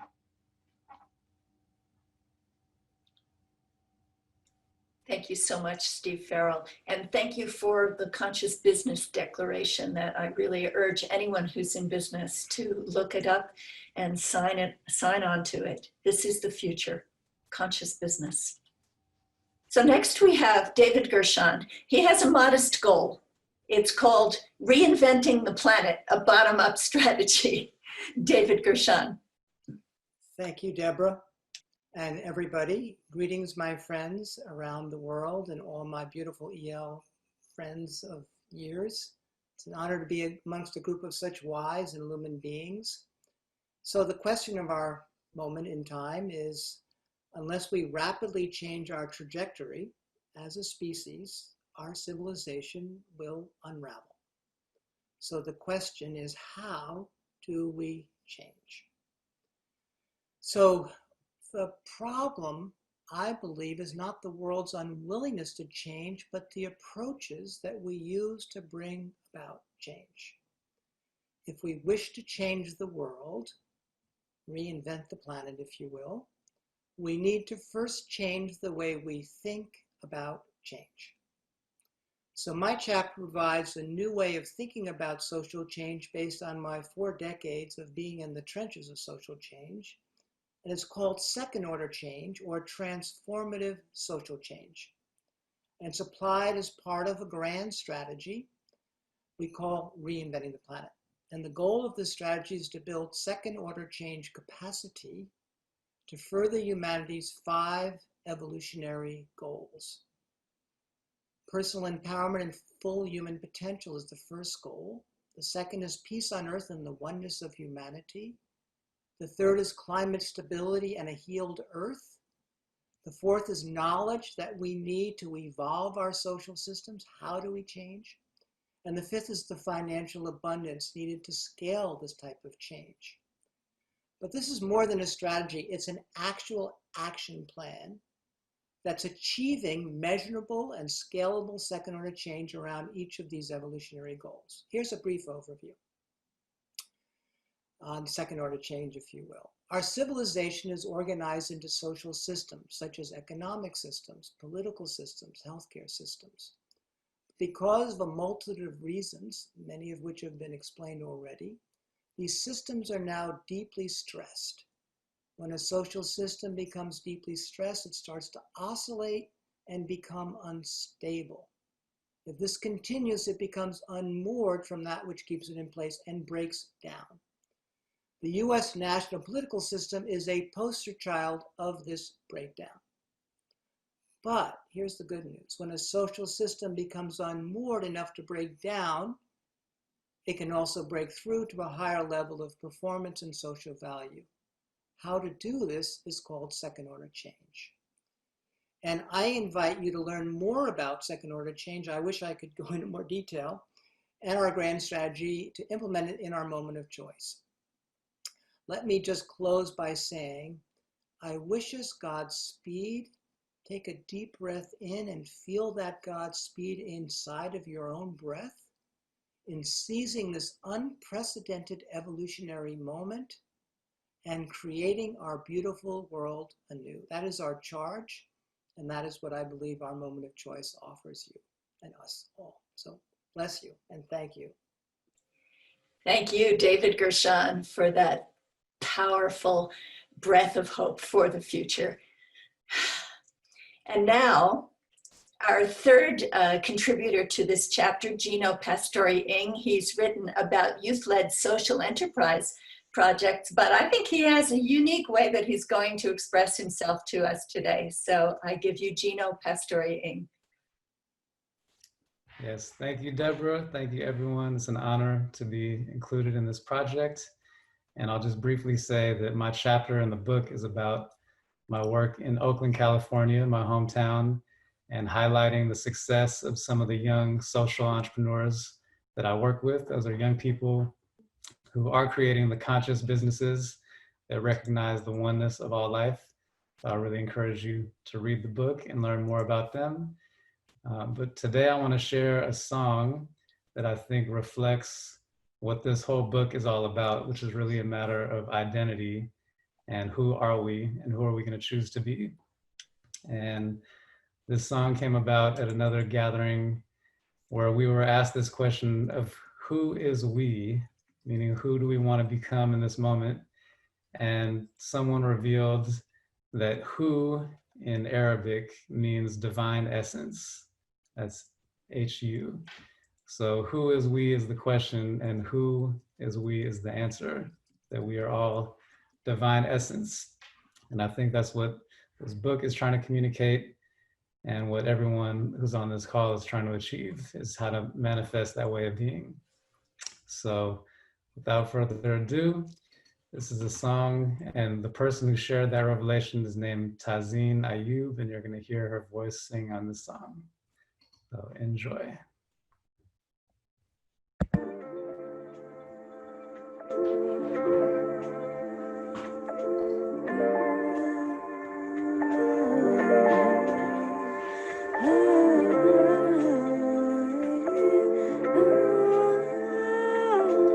Trying to act in my enlightened self-interest and listen to your story, bear witness. I look in the mirror, why am I stressing? But who I am is divine essence. I notice the solstice is my Christmas. I sit under trees and I find presence. Wisdom that speaks to all of my questions. The river is deep, I don't mind swimming. Don't fear death, there is no final resting. Every place I grace, I tend to find blessings. Don't believe in time, but it's my obsession. I'm trying to get paid so I can buy attention. The United States is in the 9th inning. Are you trying to escape or do you like prison? New types of hate subdue my vision, but I do have faith that we'll choose connection.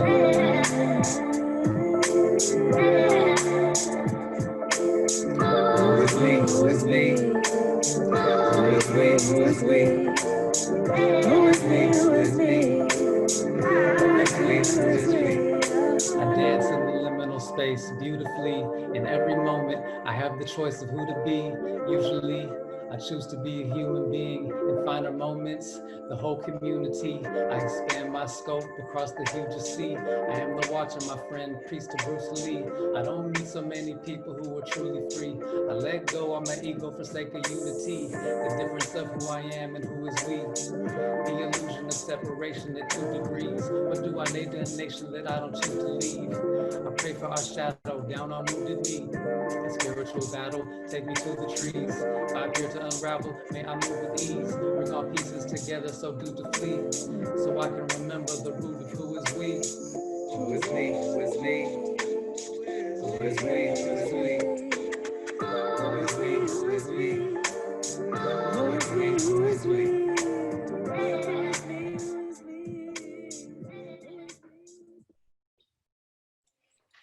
Thank you, Gino Pastori-Ing, for sharing both your deep work empowering youth and also your marvelous musical talent. It's all a joy. Thank you so much. As you can see, we have quite a variety of people who have contributed to this book. And the next two are both deeply connected to their indigenous roots. We have asked Connie Buffalo, who wrote a very beautiful chapter for this book called One Good Person. We've asked her to read a short passage from her work in Our Moment of Choice. Connie Buffalo. Bonjour, it's good to see you. Can you hear me all right? Yes. Yes, thank you.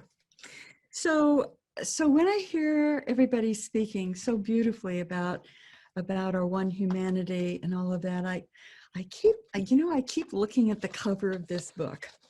And when I see the cover of this book, there's all of us holding hands on the outside. And in our tradition, we would think that we are the earth. Is in the teaching that I do, I ask people if they want to see one of the most beautiful sights of the earth and one of the miracles of the earth and one of the most amazing beings of the earth, it only takes going and looking in the mirror. Because in so many ways we've forgotten that we're children of the earth. We are the earth. We're made of its fabric and its essence. And when we talk about our humanity, I think what I want to do is just ask you to consider that in the greatness of our humanity, we're no more than a thread in this weaving of life and in all creation. I think Chief Joseph of the Nez Perce said it best. I hope you don't mind if I read. 166 years ago. And he said, all things are connected. What befalls the earth befalls the sons of the earth. This we know. The earth does not belong to man. Man belongs to the earth. All things are connected like the blood that unites us all. Man does not weave this web of life. He is merely a strand in it. Whatever he does to the web, he does also to himself. It's interesting that in our English language, the majority of our words are nouns. And we have a tendency, if we looked at a worldview of our Western worldview, it tends to be very object-oriented. And so what I invite you to do is to take a step deep into the relationships around you, and that's into the living world. When I was lost in the Colorado mountains, when I lived in Denver, and I would go for a hike in the mountains, I always had to make it back to my tent before the thunders came in. You do not want to be standing up in the Colorado mountains when the thunders come, because they bring the lightning to make love with the mother. You don't want to get in their way. So I'm usually very good with directions, and in this time I was totally lost. So I took my tobacco and I put it down at one of the grandfather trees, and I introduced myself and said, "Grandfather, I'm so sorry I'm sorry to say this, but I've lost my way back to the tent."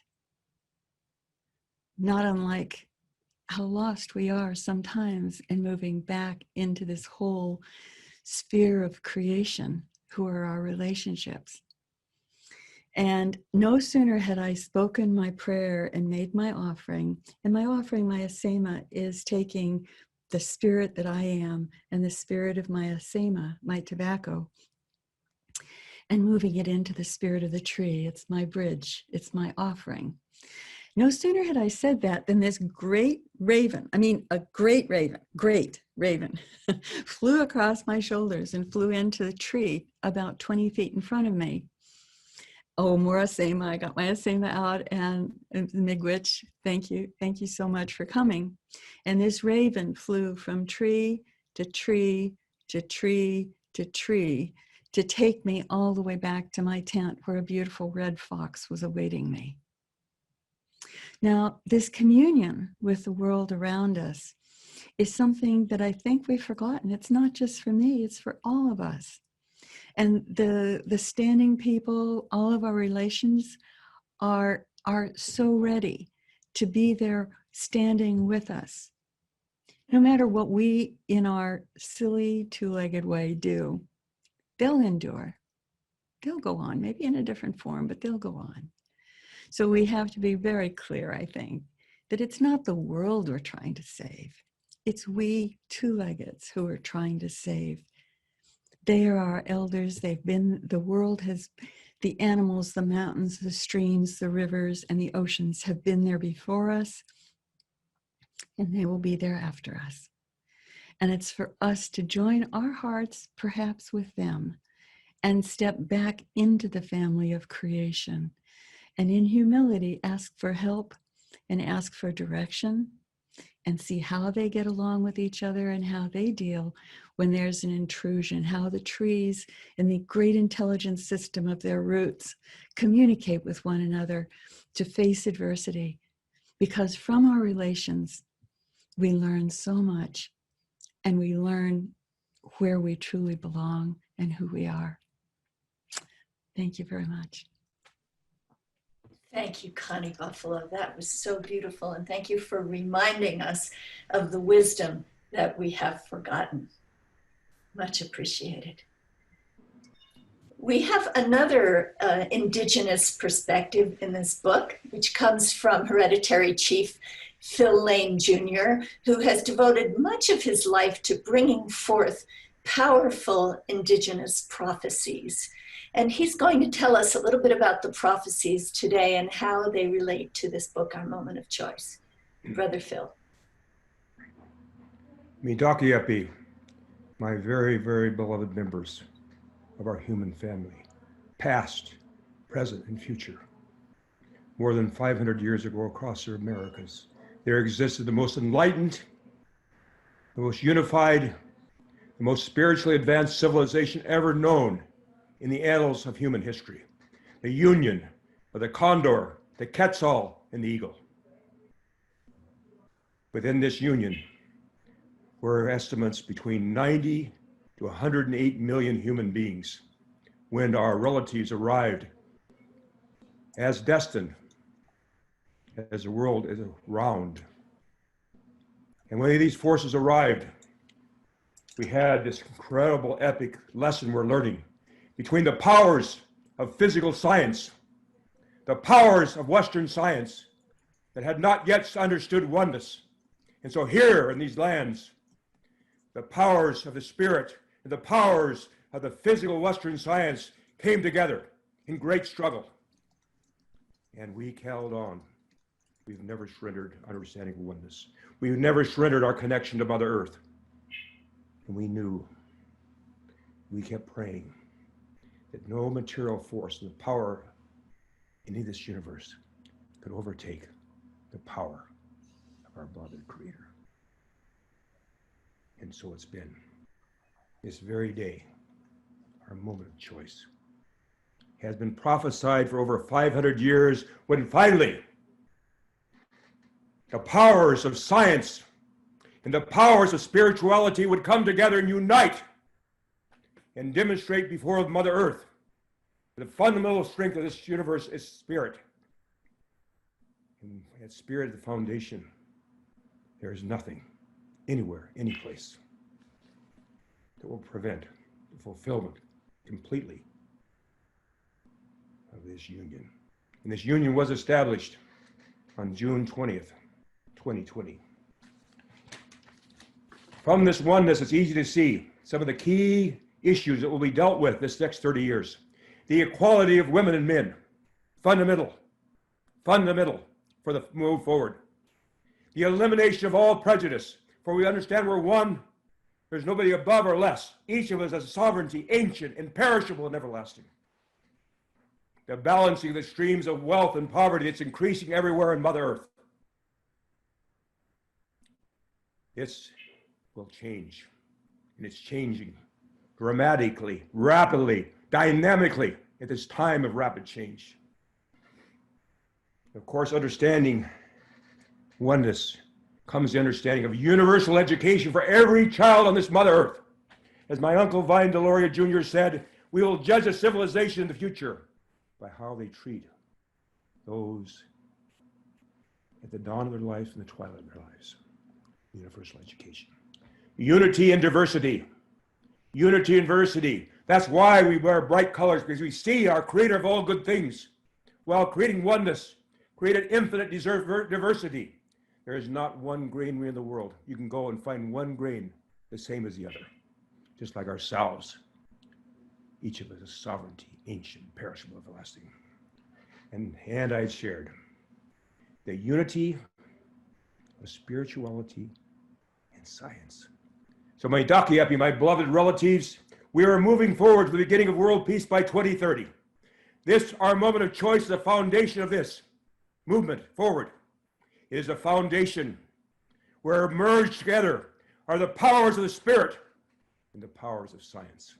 To think 43 relatives from around Mother Earth, from various diverse perspectives, have come together in unity and oneness and harmony, is in fact a reflection of what's going to be coming before us.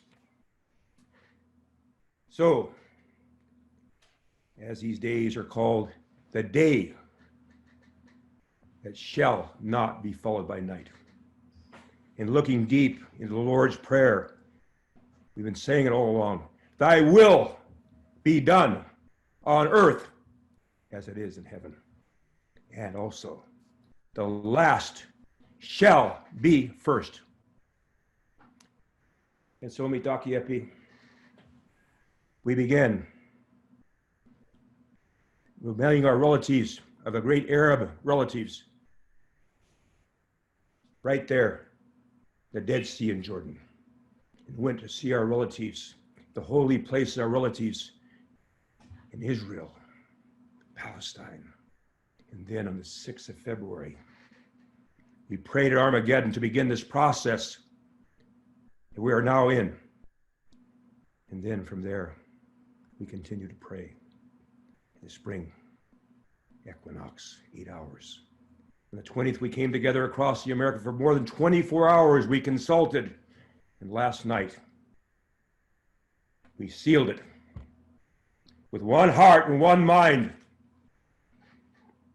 At sunrise, across the Americas, in every valley, in every jungle, in every high plains, the indigenous peoples are rising everywhere all at once to revitalize, to restore the union of the condor and the quetzal and the eagle, even much greater than it's ever been, far greater, because now we're beginning to see in science and spirituality the reality. We are one human family, and not only that, we're understanding even more deeply the prior unity and oneness of the human family. As said, we just come from one clot of blood. So Mitakiapi, when you see this white buffalo, it's come from the prophecies of the Ahontawan Dakota white swan people. Pink toes, pink nose, pure albino. It'll begin appearing in different places. You'll know we are at work. To conclude this beautiful book that was put together, I want to thank the editors. I've never seen such capacity to unite the hearts and minds of the people in one foundation.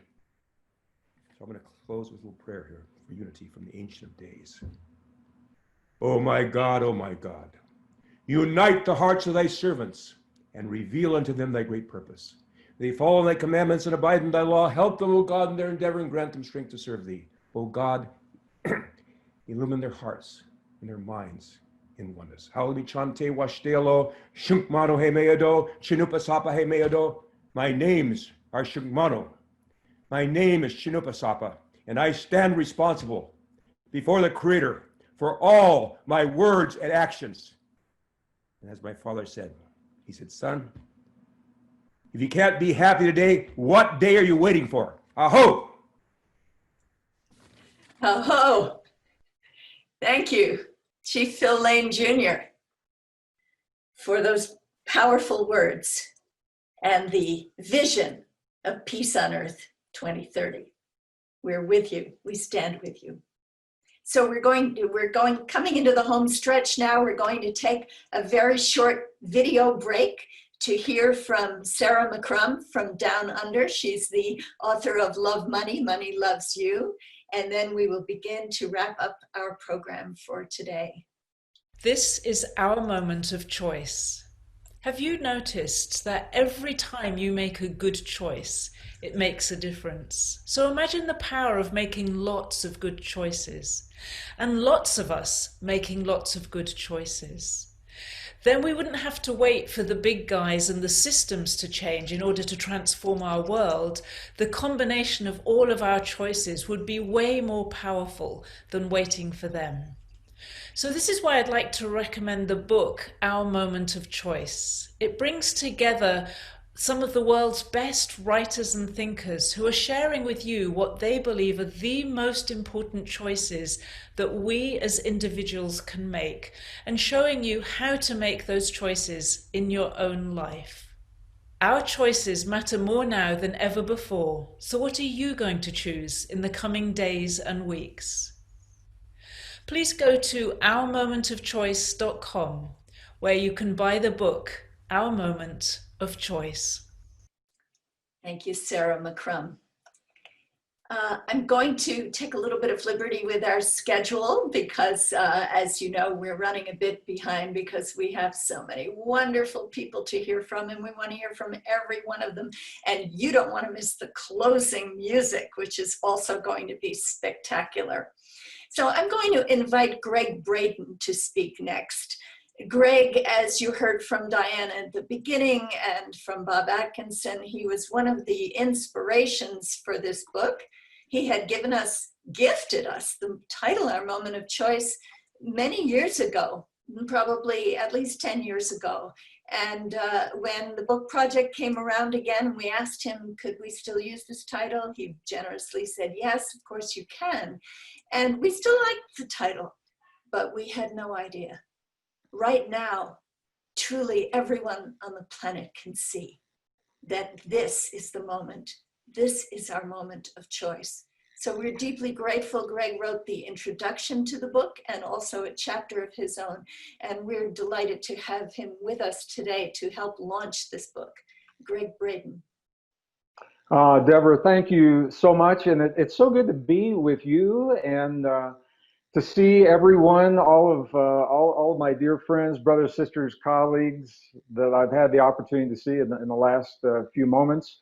I'm coming to you from a studio outside of Santa Fe, New Mexico today. In northern New Mexico, we're filming video segments for another conference. So I missed the first part of this launch, and I apologize for that. But I just want to say what an honor it is to be with all of my esteemed colleagues, brothers and sisters. Deborah, this is, it is like the birth of our child that we envisioned. I've lost track of how many years ago we began talking about this book, and it's not the first time that we attempted to launch a project like this. And, you know, I've also learned to trust in the process. And I think when we tried this in the past, it just wasn't the time. We had no way of knowing when our moment of choice was being put together that the world would be where it is right now, precisely the specifics. We certainly knew in general that we're living a time of extremes. And that is no secret to our indigenous ancestors, as you've heard. And it's no secret to the scientists of the world who focus on pure science. Our extremes are being driven by a rare convergence of cycles that we have never witnessed converging in this way in 5,000 years of recorded human history, cycles of climate, cycles of economy, and cycles of human conflict. And when you put these three cycles together, converging in the way that they are right now, they open a rare window of opportunity, because it's in the presence of these cycles that the unsustainable ways of thinking and living begin to break down. You don't need me to tell you that. We're witnessing it throughout the world today. What the value, I believe the value of our moment of choice, and Deborah, I'm so grateful that the book is appearing now, the perfect time right now, because as our familiar world breaks down, people respond through what they know and understand. And if they do not know that there is another way of thinking, another way of living, and that new possibilities exist, there's a tendency to revert to the familiar. There is a tendency to cling out of fear of the unknown, to cling to the ideas and the images and the memories of the world that we have known in the past, because that is all that is known. So the value of our moment of choice and what we're doing right now is we are laying the foundation and providing a template of new possibilities. But here's the thing, and this is where it's so interesting. How do you think about a new world without placing yourself in the world now and all the limitations that we perceive now? How do we elevate ourselves out of the existing limitations when we are envisioning the world that's possible? And this is the challenge that we all face right now, because we are conditioned to hinge our sense of well-being upon the world as it exists right now, the world around us. When the world is good, when the stock markets are good and the climate's good and people are getting along, we're feeling pretty good. And when those things begin to break down and fail, it causes a lot of suffering. It causes a lot of stress.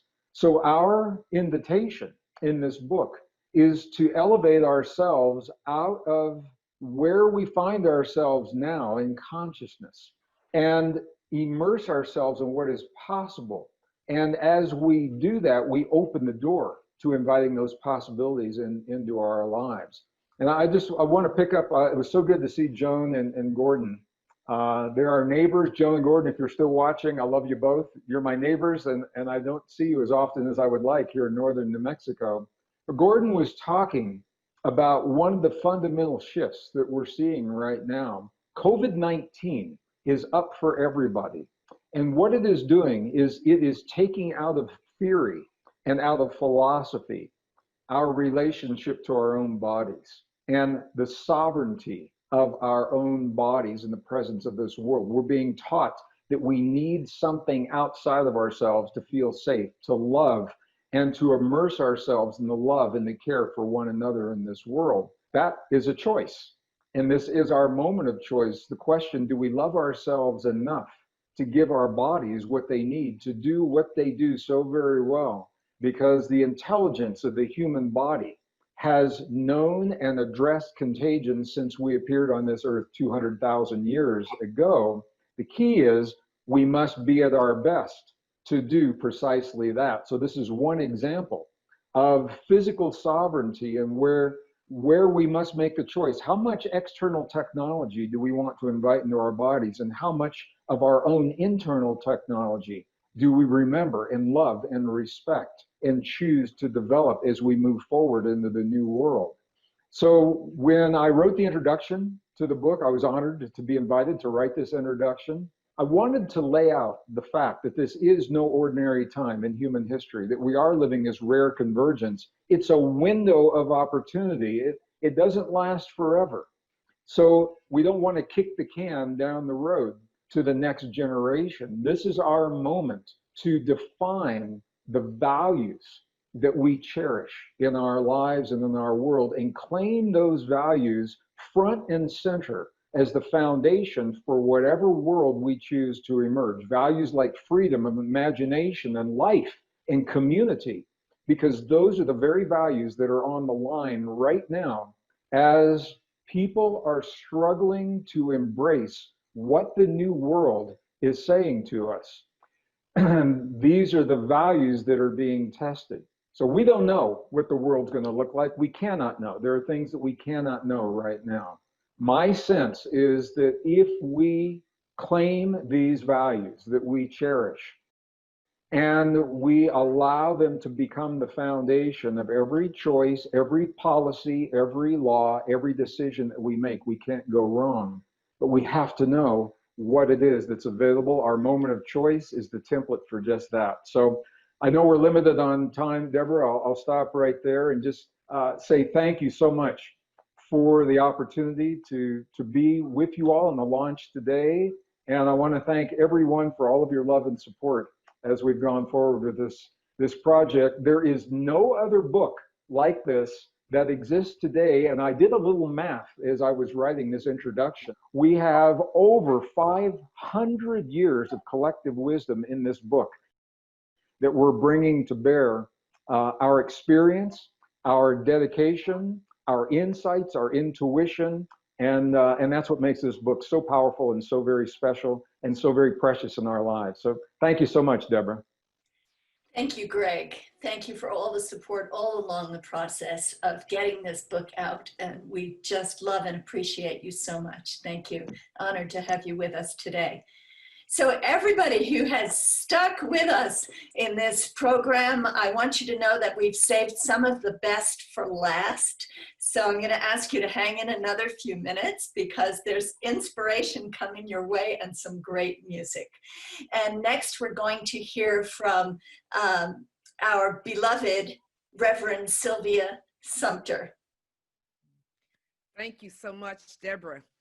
And to all of my beautiful friends and spirits and souls, I hope you are as inspired and moved and motivated as I am. Just hearing my colleagues speak to the hope that is present before us. I'm truly, truly excited about it. You know, there's a statement that says it's always darkest before the dawn. That's not really true, but it's a wonderful statement and a metaphor. Because what I think is happening, while it may look like it's darkness, but there is so much light being born on the planet right now, and that we are moving into a great new dawning, a great new day for humanity. This is our moment in choice, where we are of choice, where we are consciously now entering into choosing the next step in our evolution. And I am so excited about that, because without hope, what do we have? And this is a wake-up call. There are people all across the planet who've heard the clarion call to arise and to wake up and to step into this moment. And I believe that our ability to move into this next evolutionary level of being hinges upon our ability to recognize that there's a new paradigm, that we are being called to see ourselves in a new way. We are more than mere human beings. We are spiritual beings. And as such, we are equipped with the divinity to do what is ours to do. Greg just spoke about these wonderful principles: love, peace, harmony, imagination, faith, creativity. These are all spiritual qualities and spiritual principles.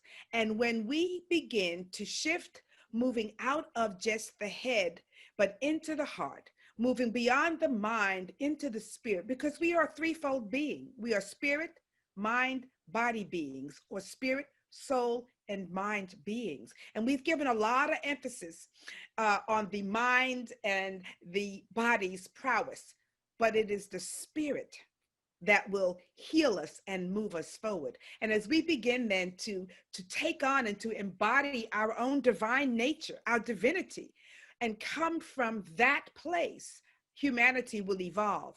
We will heal. We will no longer see a sense of separation. We will see our oneness, because in the spirit, there is no race, no creed, no ethnicity. In the spirit, there's the quality of love and harmony, collaboration, oneness, peace, abundance, health, wholeness.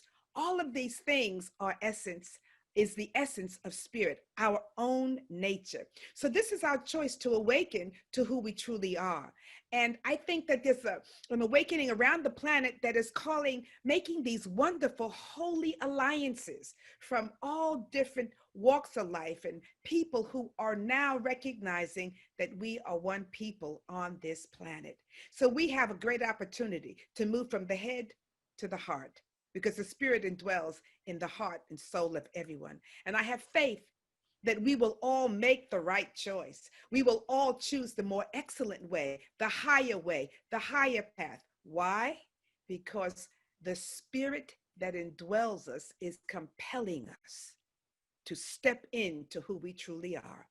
And so this is our moment of choice. We're going to stand up for humanity. We will stand up for one another.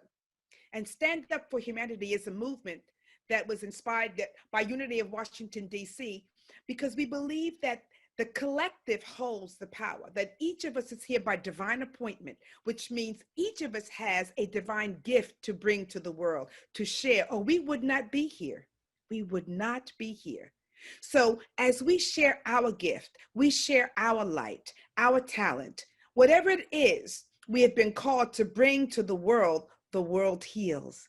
And so there's a question I want to ask you. Not only how will you stand up for humanity, but I want you to think about, who have you come here to be? You're here by divine appointment. There's no mistake. You have a purpose and a reason for being here at this time. So the question is, who have you come here to be? The question is, what gift are you bringing and will you share with humanity? What good can you and will you do and offer to humanity right here and right now? Some of us are moving into the realm of science, some into the realm of spirituality, some into the realm of business. It matters not the category. What matters most is the soul of you and what you've come here to share, to be, and to do. So ponder these questions in your heart and remember who you are. You're not merely a human being. You are a spiritual being living in a spiritual universe governed by spiritual laws. And that, when we awaken to that truth, is when we will evolve and we will heal Mother Earth, all of her creations, and we will honor and value and respect and love one another. The choice is yours. I say, let's evolve. Let's move from our humanity into our divinity. So I thank you all. I thank you, Deborah, and all of you who have spoken. I'm just so inspired. I'm grateful to be a part of this book, but I'm grateful to be working with you on this planet at this time. This is the moment of choice, and I am choosing all of you. Thank you, and namaste and blessings. Thank you, Reverend Sylvia, and you are an inspiration to all of us. Thank you so much. So I'd like to call upon our next 4 contributors to the book. So we're going to hear from Dr. Nina Meyerhoff, and her circle is integrating science and spirituality, and she's going to speak a little bit about authentic education. And then we're going to hear from 3 contributors from Circle 6, which has the most intriguing title, so you're not going to want to miss this. It's called New Frontiers Beyond Space and Time. And we're going to hear from Dr. Eben Alexander and Karen Newell and Eve Constantine. So right now, let's hear a few words from Dr. Nina Meyerhoff about education to awaken, elevate, and evolve consciousness. Well, thank you very, very much. Good morning, good afternoon, good evening. It's a sign that we are all together and we are one. Even though everything seems so fragmented now, it's a way of weaving ourselves through this process into the wholeness of understanding that we're all facing the same calamities at the same time. And that unites us and brings us forward. And I think it very relevant that the young people are starting to move, to activate, to bring alive what's happening inside of themselves. And it is our duty to support them in this process all around the world. The issues might look different, but the deep essence is the same. Consciousness is emerging as the guiding force. And that's so important now, because if we do this and come together, there will be a sense that we are surviving and that we come together in love and understanding. So education needs to start to begin to reflect on who is it we are working with? How do we bring new education into form? The system is decaying. It no longer serves the youth. We can alter education by bringing the individual into focus and allowing the young people to express what's hidden inside their souls. It is time to rise up, to unite, and to become one. And these young people feel it. And it is our duty to create spaces that allow this to happen and foster the change, because we are the guardians of the next generation. We are the bridge builders. It is not about us. It is about them.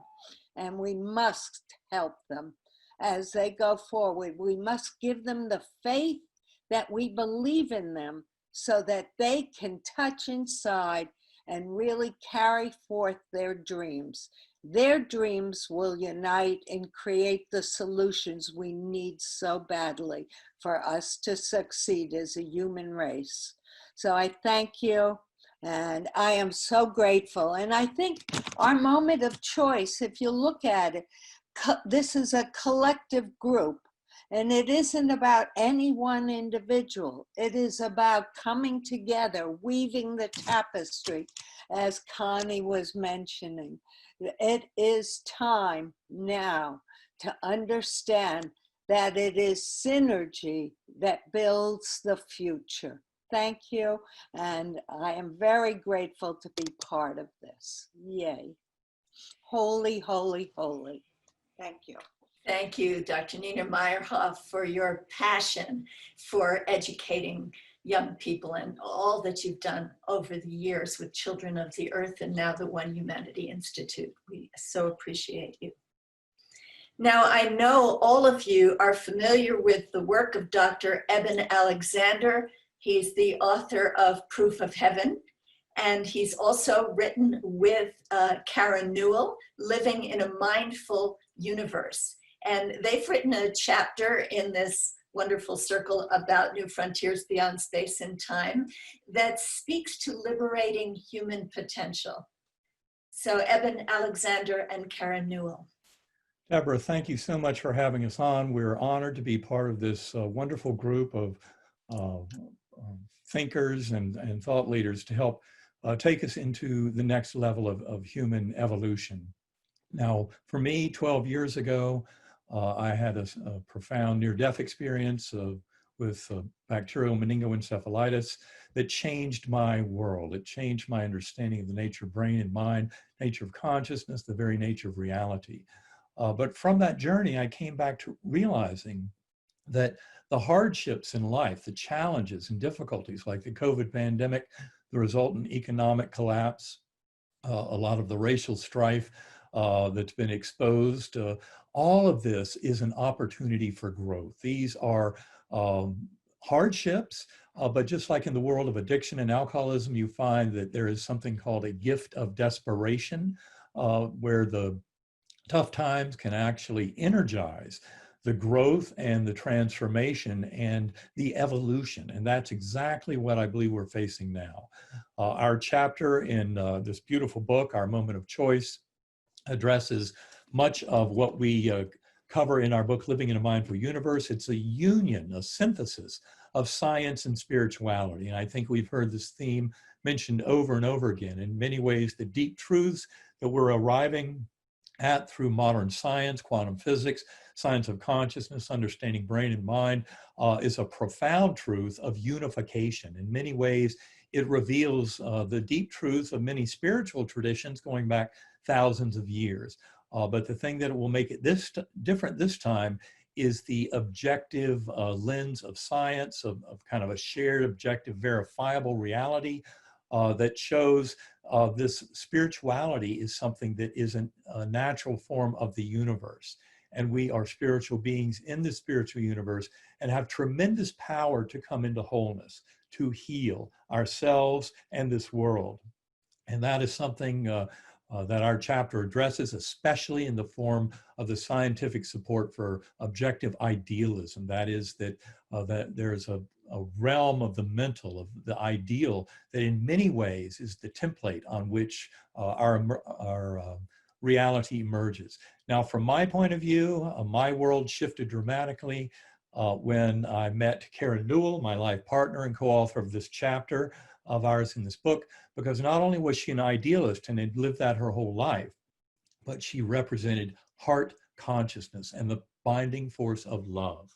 So yes, this idea of metaphysical idealism or ontological idealism is actually the opposite of what really is running our secular world, and that is reductive materialism, the idea that only the physical world exists. So idealism is the exact opposite of that, that consciousness is what is fundamental, and all of the unfolding reality comes out of consciousness. So why does this matter? Well, that consciousness is us. That's our hopes, our dreams, our beliefs. Our beliefs are actually changeable. Many of us cling to them as if they're actual truth, but most of our beliefs are actually just assumptions about how the world works. So this idea that we're all connected, that so many of you have talked about, we often say we're connected through this binding force of love. And this love, these beliefs, all of this comes from our inner world. That's what makes up consciousness. And this really means that each of us is responsible for our unfolding reality. And so I often say, that each of us needs to take that responsibility literally to heart by bringing love and gratitude and those kinds of feelings into our beings. Now, this is not to eliminate all of the hardships and negative feelings we have, but to include that love and gratitude in there. And as each and every one of us can begin to live this life where our hearts are filled with this kind of gratitude, it actually radiates around to the world around us and affects it in positive ways. So I ask you to imagine a world where every child on the planet knows how to find that love from within, knowing that it's affecting people around them in positive ways. Imagine a world where every parent knows how to do the same thing. Imagine a world where every doctor, every nurse, every healthcare worker has this capacity to feel that love in their hearts, to feel that gratitude for all that is. Imagine a world where every CEO knows to do the same thing before they open an important board meeting for important decisions. Feel that love within and bring that love to action. Imagine a world where every politician can do the same thing. This is the world that we can all have. This is our moment of choice to imagine this type of world that will bring all of us into this knowing that we're all connected. Oh, no, thank you. Thank you both, Karen Newell and Eben Alexander. We are imagining that world with you and we are choosing it. Thank you. And what if there were a way to measure our frequency when we are in that gratitude and love? Let's hear from Eve Constantine, who is a thought leader and a renowned coach, and she has written about vibrational intelligence, tapping into the language of the universe. Eve Constantine. Thank you, Deborah. Thank you, everybody. Hello to all my beautiful friends and all the other people who are watching from everywhere. It's just been a pleasure to be here and listen to everyone. Greg, I think your math is a bit off because the 500 collective years, I alone represent 1/10 of that of conscious journeying. So I think we might double that and come out more accurately. So I hope that what I'm going to add right now from my chapter can be kind of a container for how we language this moment in time when humanity is at an evolutionary inflection point of epic proportions. How we know the oft-quoted quote of Einstein's now, that we can't solve the problems that we've created by the level of consciousness that created them. So and from where do we think about these problems? What I suggest is that we look at our levels of intelligence that we've been operating from up until now and see what's beyond that. We, of course, have operated from intelligence, our IQ, measured by IQ, our intelligence quotient. And over the last maybe 2+ decades, our emotional intelligence, our EQ, our emotional intelligence quotient, has come into play as another good measure of how we can successfully navigate on the earth, our interactions with one another. But now we know that we are part of, and as many people have stated so eloquently already, something vastly, vastly greater. We are not only a part of it, we are it. We're not really in relationship to it. We are representatives of it. As Rumi so beautifully said, and I often quote, we are not a drop in the ocean. We are the ocean in a drop. So within each of us is everything. So I call this level of intelligence that we need to jump to our vibrational intelligence, our vibrational intelligence quotient, or our VQ. And with our VQ, by practicing, by developing our VQ, we can really have a pathway and a tool,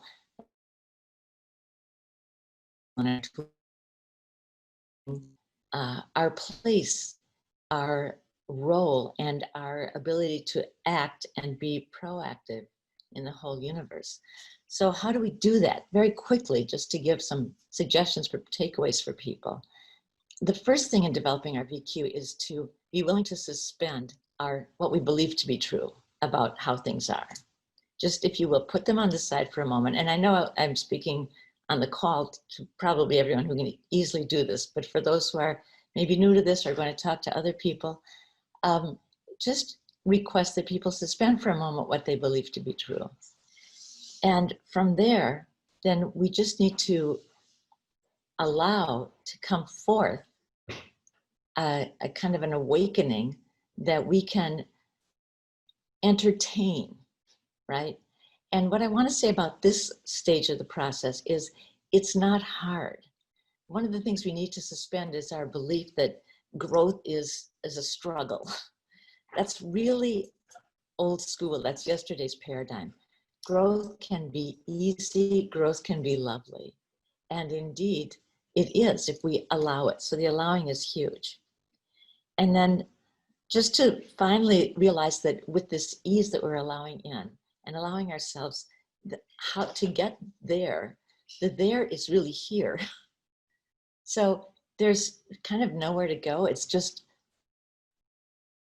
turning on the desire, just saying, okay, I'm going to do that. I am going to start looking from a much, much grander perspective and start understanding that I am the same force of creation. This little drop with the ocean in it is the same force of creation of love. It is that force that created the entire universe. And so by my and each individual here, by my or our collective declaration of what shall be, we can move mountains. We can change the world. We can heal the oceans. We can, and we have been demonstrating that, and people have referenced that on the call already. But it's really a matter of understanding that this is who we are. This is our birthright. We are nothing less than giants of the earth inhabiting this wonderful, amazing universe. So I will just quickly close by saying that maybe the quote, the admonition of the Oracle of Delphi, which when she has said, know thyself, perhaps the meaning of that is beyond knowing our psychological makeup or our physical selves.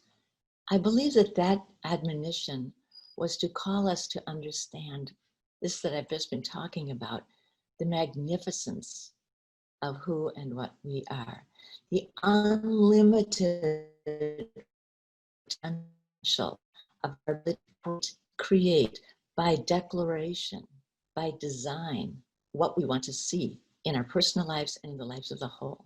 So there's lots more to say, but I just want to say thank you to everybody.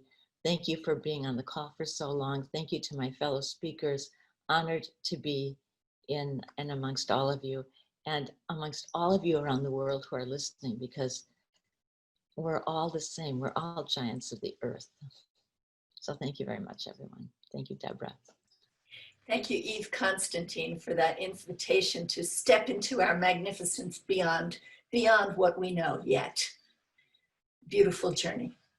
So, coming to the home stretch, we have one more little short video break from the very inspiring Reverend Christian Sorensen of the Seaside Center for Spiritual Living.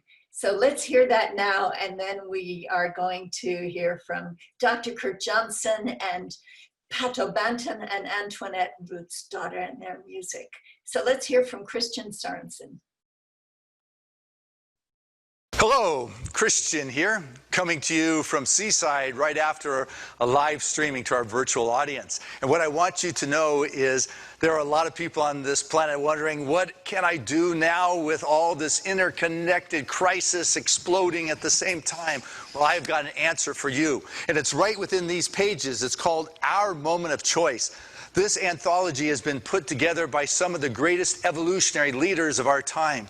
People like Deepak Chopra, or Joan Brzezinski, or Greg Braden, or Jean Houston, or Elizabeth Satura, or Reverend Michael Beckwith. These individuals have come together, over 40 of us, and we put together our ideas into 7 what we call circles. There's a half a dozen evolutionary leaders writing to each thought of the circle that deals with governance, that deals with the economics, that deals with the educational, that deals with the planetary, that deals with new frontiers beyond time and space. It's your moment of choice. It is our moment of choice. Do you know your choice? The choice that you're going to be making.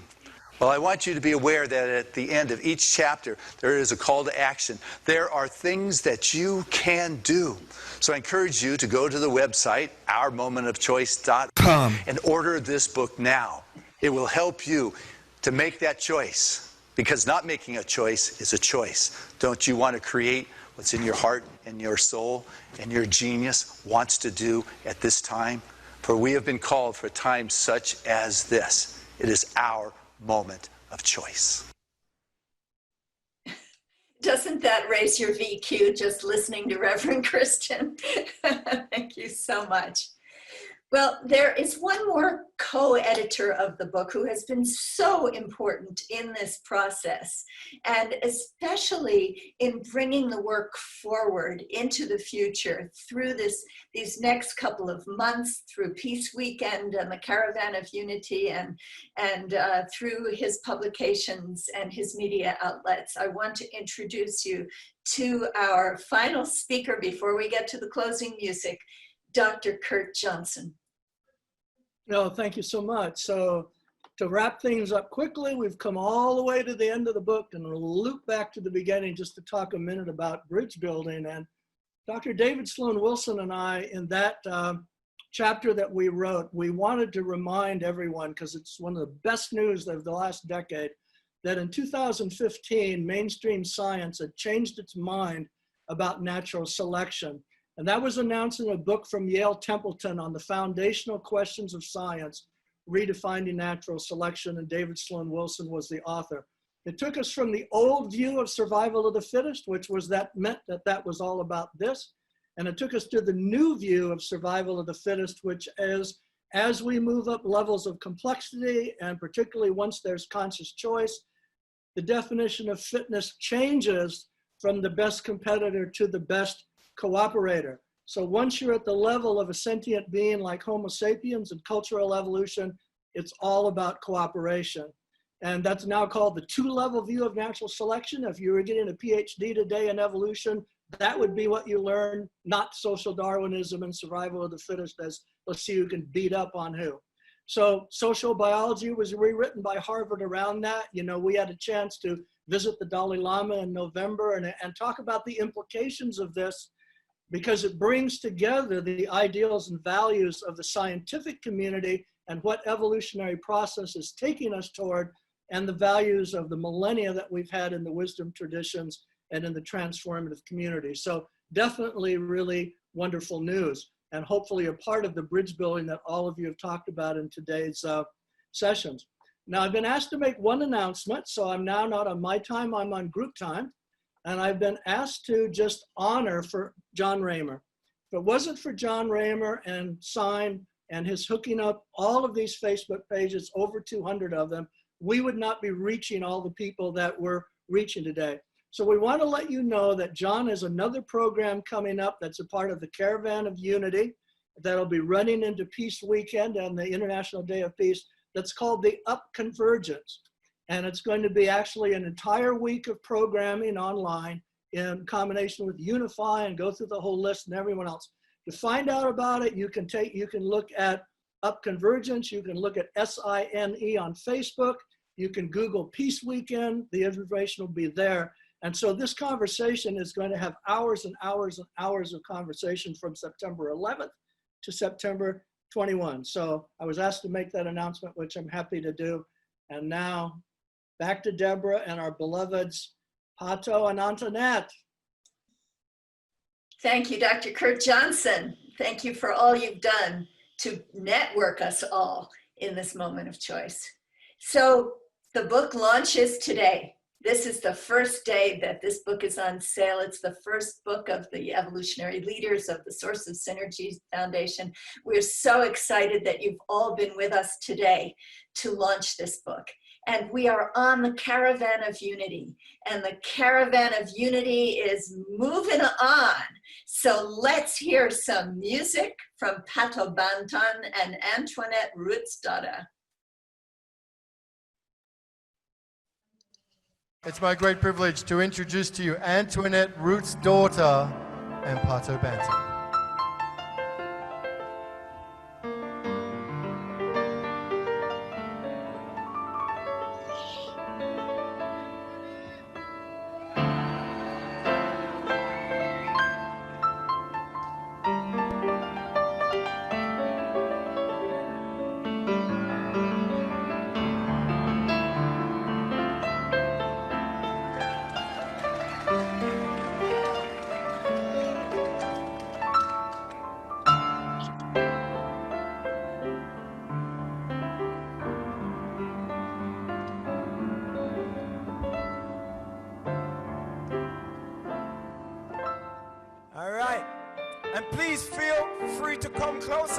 There's a lot of dancing space down here. Come on, guys, come on. Tell me why there's so much fighting when we could all be uniting. Tell me why there's so much greed when planet Earth can provide everybody's needs. Tell me why there's so much division when we got so much in common. To see a change, you gotta be the change. Shine your light, stand up for the right, and let's unite as we all come together as a spiritual family. Let's unite as we all come together on this caravan of unity. Let's unite as we all come together as a spiritual family. One love.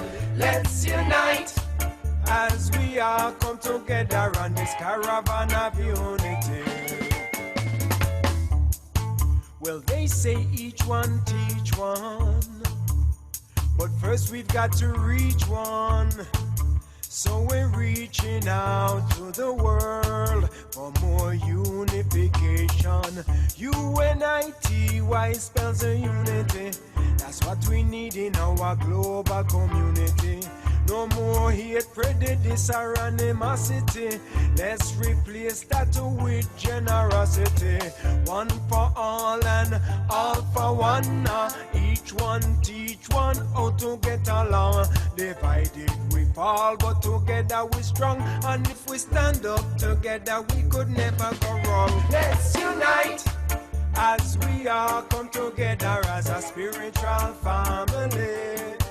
Let's unite as we all come together on this caravan of unity. Let's unite as we all come together as a spiritual family. Let's unite as we all come together on this caravan of unity. Hey, it's a caravan, caravan, caravan of unity. We are on a mission, yes, we are on a mission. Caravan, caravan, caravan of unity. We are on a mission, yes, we are on a mission. Caravan, caravan, caravan of unity. We are on a mission, yes, we are on a mission. Caravan, caravan, caravan of unity. We are on a mission, yes, we are on a mission.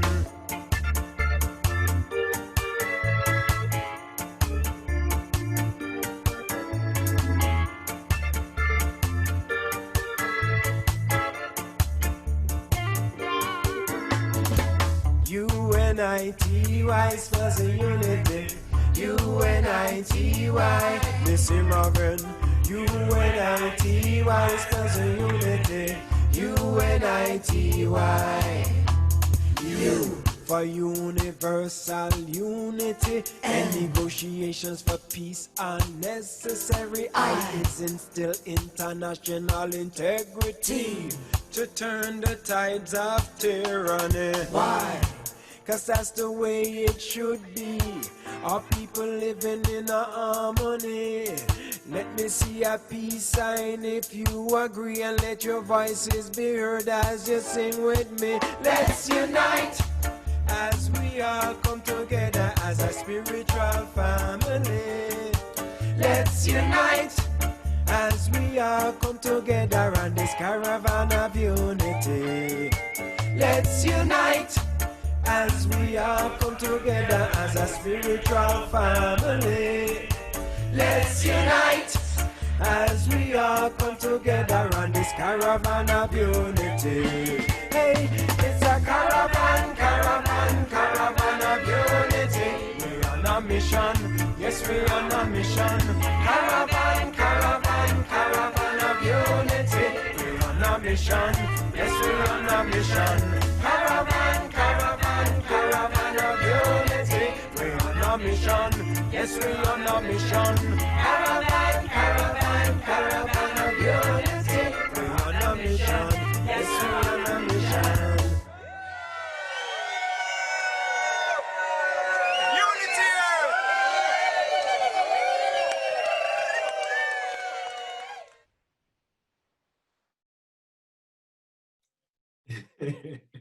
And now live and in person, Pato and Antoinette. Hi, everyone. Hi, everyone. Greetings, everyone. Very beautiful, very beautiful. Thank you, everyone, for being here in the presence with us in our moment of choice. So the next stop for the Caravan of Unity will be in Las Vegas, and we will be at the Ner Tamid Jewish Synagogue. So. And that will be when? Thursday. Thursday at 4. It will be broadcast at 4 o'clock on Thursday, and it will be a multi-faith gathering at the Ner Tamid. Firstly, I want to say thank you to everyone that has delivered such great messages and shared so much wisdom, knowledge, understanding, and love. I want to say thank you to Kristen Hoffman for your beautiful music, as always. And I also want to apologize to Kurt Johnson, who, is Kurt still here? Hi, Kurt. I want to apologize to you before I talk. We're running late, so I'm going to run a little bit later. But I want to say, Kurt, I apologize because I have criticized you in March. I didn't tell you, but secretly, in the privacy of my bedroom, I criticized you for being a negative Nancy. And you said, when everyone was saying that the COVID-19 virus was going to last for a few months, you said it could well last to the end of the year, and it could affect our physical caravan. And I thought to myself, why is he being so negative? But you are, I now classify you as Prophet Kurt. Realist Kurt. You looked at the situation and you was very real about it. You're going to say something to me, Kurt? Your mic isn't open yet.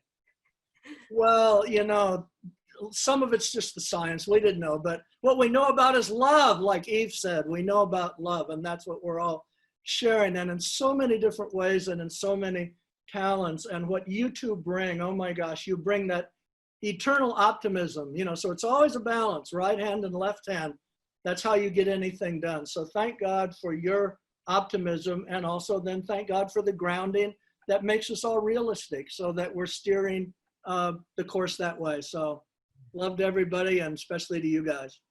Thank you, Kurt. And it's amazing that, thank you to Ben Bowler for, even with the COVID-19 crisis, to still imagine and to realize a way that we could actually still tour across America virtually and realistically with the camera crew who are currently at our house right now, to make this thing still happen and to still bring us together in unity.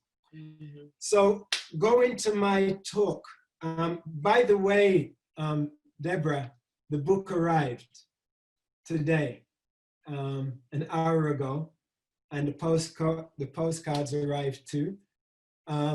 We'll be talking about those in a minute. So we have the book with us now, which we will be reading and enjoying, I'm sure. But I wanted to just talk about our moment of choice and how we harmonize our moments of choice for the future. And I first want to start by saying that we have some new phenomenons that now that we never had a few years ago. One of those new phenomenons is multi-faith and interfaith collaborations, multi-faith and interfaith ministers. This was unheard of a few years ago. We also have a new phenomenon now called religionists without a religion. We also have ministers without a prescribed faith, respecting everybody's belief systems while also having their moment of choice to step out of the box of their prescribed religious belief and become all embracing of everybody's belief, and to be a servant and a server of all people, where we meet at the mountaintop of spirituality. I just want to also state for everybody, just a reminder that choice is a God-given gift. Free will. You know, free will, the ability to choose is a God-given gift. And in the Urantia book, which I read, it says that the greatest gift that we can give back to God is our choice, our willingness to choose God's will. And just like Chief Phil Lane said earlier, thy will be done, thy kingdom come on earth as it is in heaven. We all have a small fragment of God within us. And it's this fragment of God, along with the Shekinah Spirit or the Holy Spirit or the Holy Ghost and the Spirit of truth. These spirits bring us together, brings like-minded people together, brings progressive people together. And when we come together, we have the ability in that moment to choose the highest choice in this universe, which is God's will. And if we want to make this truly make this world a better place, not just for the short term, but for the long term, for the greatest good of the greatest number of people, then we should choose God's will, because God is the greatest scientist. God is the greatest ecologist. God is the greatest educator. God can make all of what we question, God can provide the answers. But we have to be in alignment with God and then choose that will intelligently. And by choosing that will, we create what is known as a synchronicity of spiritual unity, which means it doesn't matter what so-called religion we belong to. It doesn't matter what our beliefs or what ideology we have. Once we become transparent, open vessels for God's Spirit to shine through us and for the Spirit of truth to work through us, then we automatically are in alignment with Spirit. Whether you want to call it the Great Spirit, the Universal Spirit, the Mother Spirit, God, Jesus, Buddha, whatever you want to call it, once we come into alignment with the Spirit, it's all one. And so that is my encouragement today, that we all remember that our ideologies are secondary, that the greatest choice in our moment of choice is to choose the will of God in our own unique form of expression. So that's all I wanted to say today. That is our common ground. All right, so we're going to ask everybody, what is your choice and what do you choose for a better future? You know, what is in your minds and what you see as far as a better future, and what do you choose today? What is your choice? So, and we want to ask everybody to take this moment to think about this. What is your choice during this moment? And to say in your mind, in this moment, I choose this. Okay? So take 5 seconds to do that. All right. Now, lastly, does anyone have a copy of this book? If you have a copy, can you please hold it up and show it to me? Come in, my brother. Who do we have here, Antoinette? Peter Melton. We've got Peter Melton with us. The caravan is here. Can you give us that peace sign, Peter? Yes, we are truly all one. Yes. That's our choice in this moment. So Antoinette, you hold up you hold up the book, girl. You should hold the big book. And if you've got your book, please hold up your book. And after I'm going to count 3, 2, 1. And when I say 3, 2, 1, I want everybody to everyone open your microphone. Actually, please, everybody, turn on your microphones. And I'm going to count 3, 2, 1. And after I say 3, 2, 1, I want everybody to say, "This is our moment of choice. Let's unite." All right. Some of you haven't got your microphones on yet. All right. Are we ready? Let me hear you. Are we ready? Yeah. All right. And I'm going to say 3, 2, 1. And I want everyone to say, "This is our moment of choice. Let's unite." Okay? Before I do the countdown, I just want to express my heart to you and say, I love you guys so much. Congratulations, Deborah, on this mission. Congratulations, everyone, in everything you're doing. And Ben Bowler, you are so amazing. I love you, brother, so much. Thank you. All right, are we ready? Ready. 3, 2, 1. This is our moment of choice. Let's unite. All right, let's do it one more time. One more time. Here we go. 3, 2, 1. This is our moment of choice. Let's unite. Thank you, Pato and Antoinette. Thank you, Ben, for the Caravan of Unity. Thank you, Diane Williams and the Source of Synergy Foundation for producing this amazing book, Our Moment of Choice. And thank you to all of the evolutionary leaders in the Evolutionary Leaders Circle, all of the evolutionary leaders who contributed to this book so generously of their wisdom, and to all of you evolutionary leaders out there. Thank you. Let's unite. This is, in fact, our moment of choice. Thank you. There's no other time is a better time than now.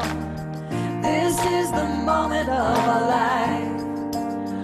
We can learn to shine.